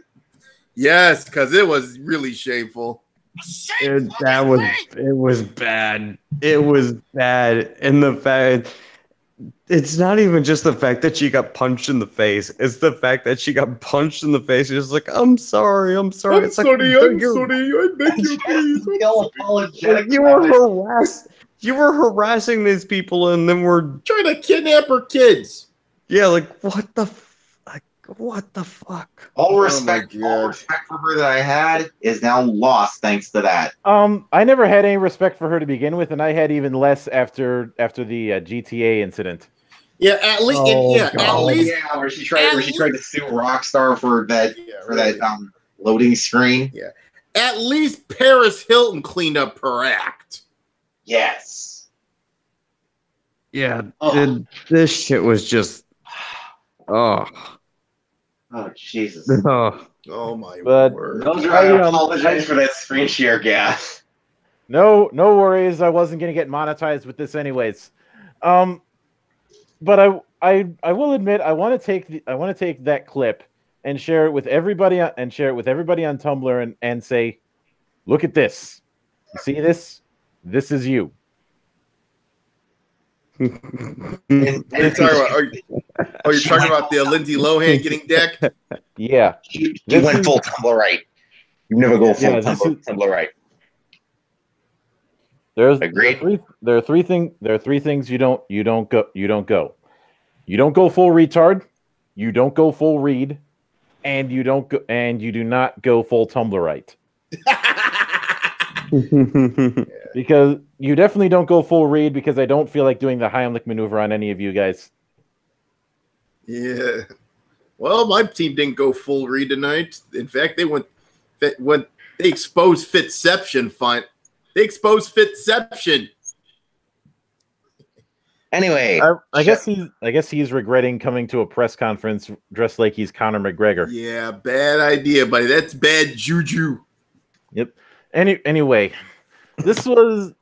we ended up going about as long as we have the last few weeks. We'll see. We'll see how things are. I'd imagine that next week is going to be just as interesting or just as cringy. Now, as far as what's coming down the pipeline, since we are finally getting into. I have gotten into Doomsday Dawn with the crew on Wednesdays, and one thing that I've already had to complain to Paizo about, and they're probably not going to respond because I think I'm blocked, is they put the Mook enemies had ridiculously high AC and low amounts of HP. Oh my god! And because of that, and this is for the first encounter with a level 1 party. Trash mobs got high AC. High AC, even though most of them went down in one hit. Oh god! This is the reason I said this is the reason why your betters created minion rules, Paizo. This was a problem that D&D 4th edition fixed with the minion rule in 2008. Where you could have a bunch of one-offs that only had 1 HP. Yeah, because it's based. Yeah, I understand if you're trying to make some monsters at first they're hard to kill. It's like putties from the Power Rangers. At first they had a hard time with them for the first few battles, and then for the rest of the series they keep kicking their ass until they're the Z putties. Yeah, then the whole cycle begins again, and then after that, it's like, okay, we can kick their ass, no problem. And then the Psycho Rangers in space. That's a whole other matter that has only happened once. Yes. But the thing is, because of that, I've decided to manually lower the ACs for future encounters in case this happens again. I don't think it's going to happen at higher levels. I think it's just a case of if this is supposed to you're supposed to be getting people into the thing, and this is not the way to do it, because there were so many whiffs There was so much whiff in that instance. That was just unbelievable. Yeah, it's like someone equipped the damn Casey bat from Earthbound. Mm-hmm. Yep. And it's not like we're dealing with skeletons in Dark Souls. Fighting a few skeletons should not be this damn hard. Now, second thing, I might share the forums, but I have been trying to take the whole musical choice thing a bit more seriously, and I've been asking for suggestions for various themes and various genres. So far, the suggestions that I've been getting have been the drizzling shits. Same with suggestions that I've been getting for one shots, which is why I had to break out the Tenacious D track because Dizzy broke the rules when she sent Bushido as a suggestion and listed it as a free game, and it's not a free game. If anybody's got suggestions on that front or how to up my game when it comes to my choice of music for future campaigns, I'm all ears. Just don't send me a song with actual lyrics. It kind of defeats the purpose of this whole thing. Oh god, when you resort to playing Tenacious D, that's when you know they fucked up. Well, the song that we played was a line from Karate about breaking the rules.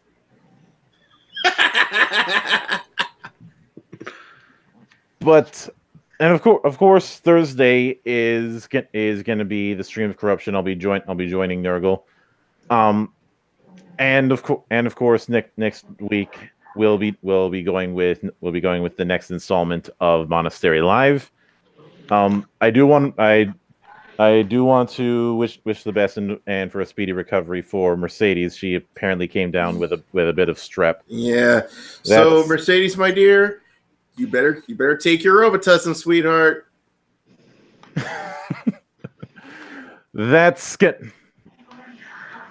Take it from a guy who knows getting strep at more than once is nothing to scoff at. Especially in the industry she works in, that's like I'm gonna have to take a vacation. Yeah. Yep. I now that I've gotten Bladebind done, which actually is a case of a story game that didn't suck. Which I will be watching that review tomorrow, Mildred. I've put up a spreadsheet on Drive that is just a short review list of games I might be considering. And of course, if somebody's got any requests, well, you all know where to find me. As long as it fits my criteria, I'd be willing to do it. But there's a few games that I am not touching, like say RuneQuest, because trying to RuneQuest and Traveler, because when you're dealing with a game that's had at least 3 different owners over the years, yeah, trying to do a deep dive into those games' history is a bit of a clusterfuck. Yeah. Oh boy. That's about to get caught in the quantum. And of course, for me, Roundup on Saturday, episode 59. When the time is right, maybe sometime next month, I have to stage another invasion of the Roundup. Maybe we can maybe by some miracle you can finally convince them to sit through Darkness Rising, even though it's technically not. Which I did bring that up on Saturday, and they didn't even remember you bringing that up. So go ahead and bring that up to Silver, like a little later. I will do that. It's just a matter of figuring out the right time. Yeah. I know that Aaron, I know that you're still working on Ronin. Yes, and the good news is the damn faction chapter is finally done. Here's the bad news. I have absolutely no idea what to do about the chapter about hacking, so I probably will be needing some help from you guys.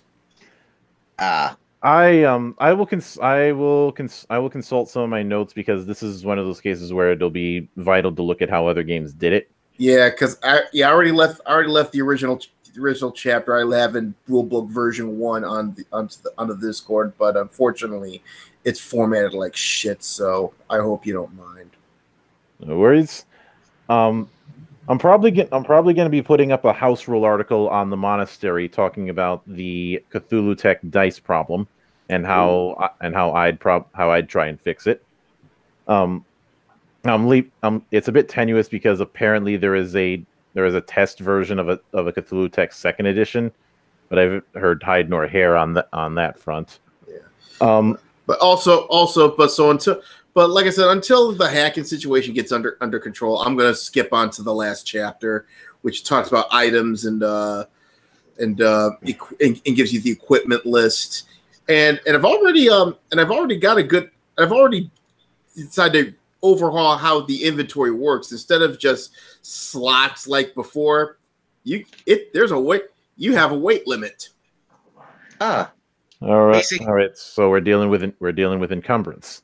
If I may give you a bit of a suggestion, look into having some sort of system for equipment customizing. Oh, that's what I'm thinking about doing because you can put like mods, silencers, etc. I might do an expansion on that, see what happens. All right. But anyway, until next we meet. As always, coming to you from the Monastery, I am your gaming monk, and on behalf of good brother Aaron, good brother Flutter, and good brother Doku, and good brother Carbine, we will see you next week. Stay frosty and fuck the WotC.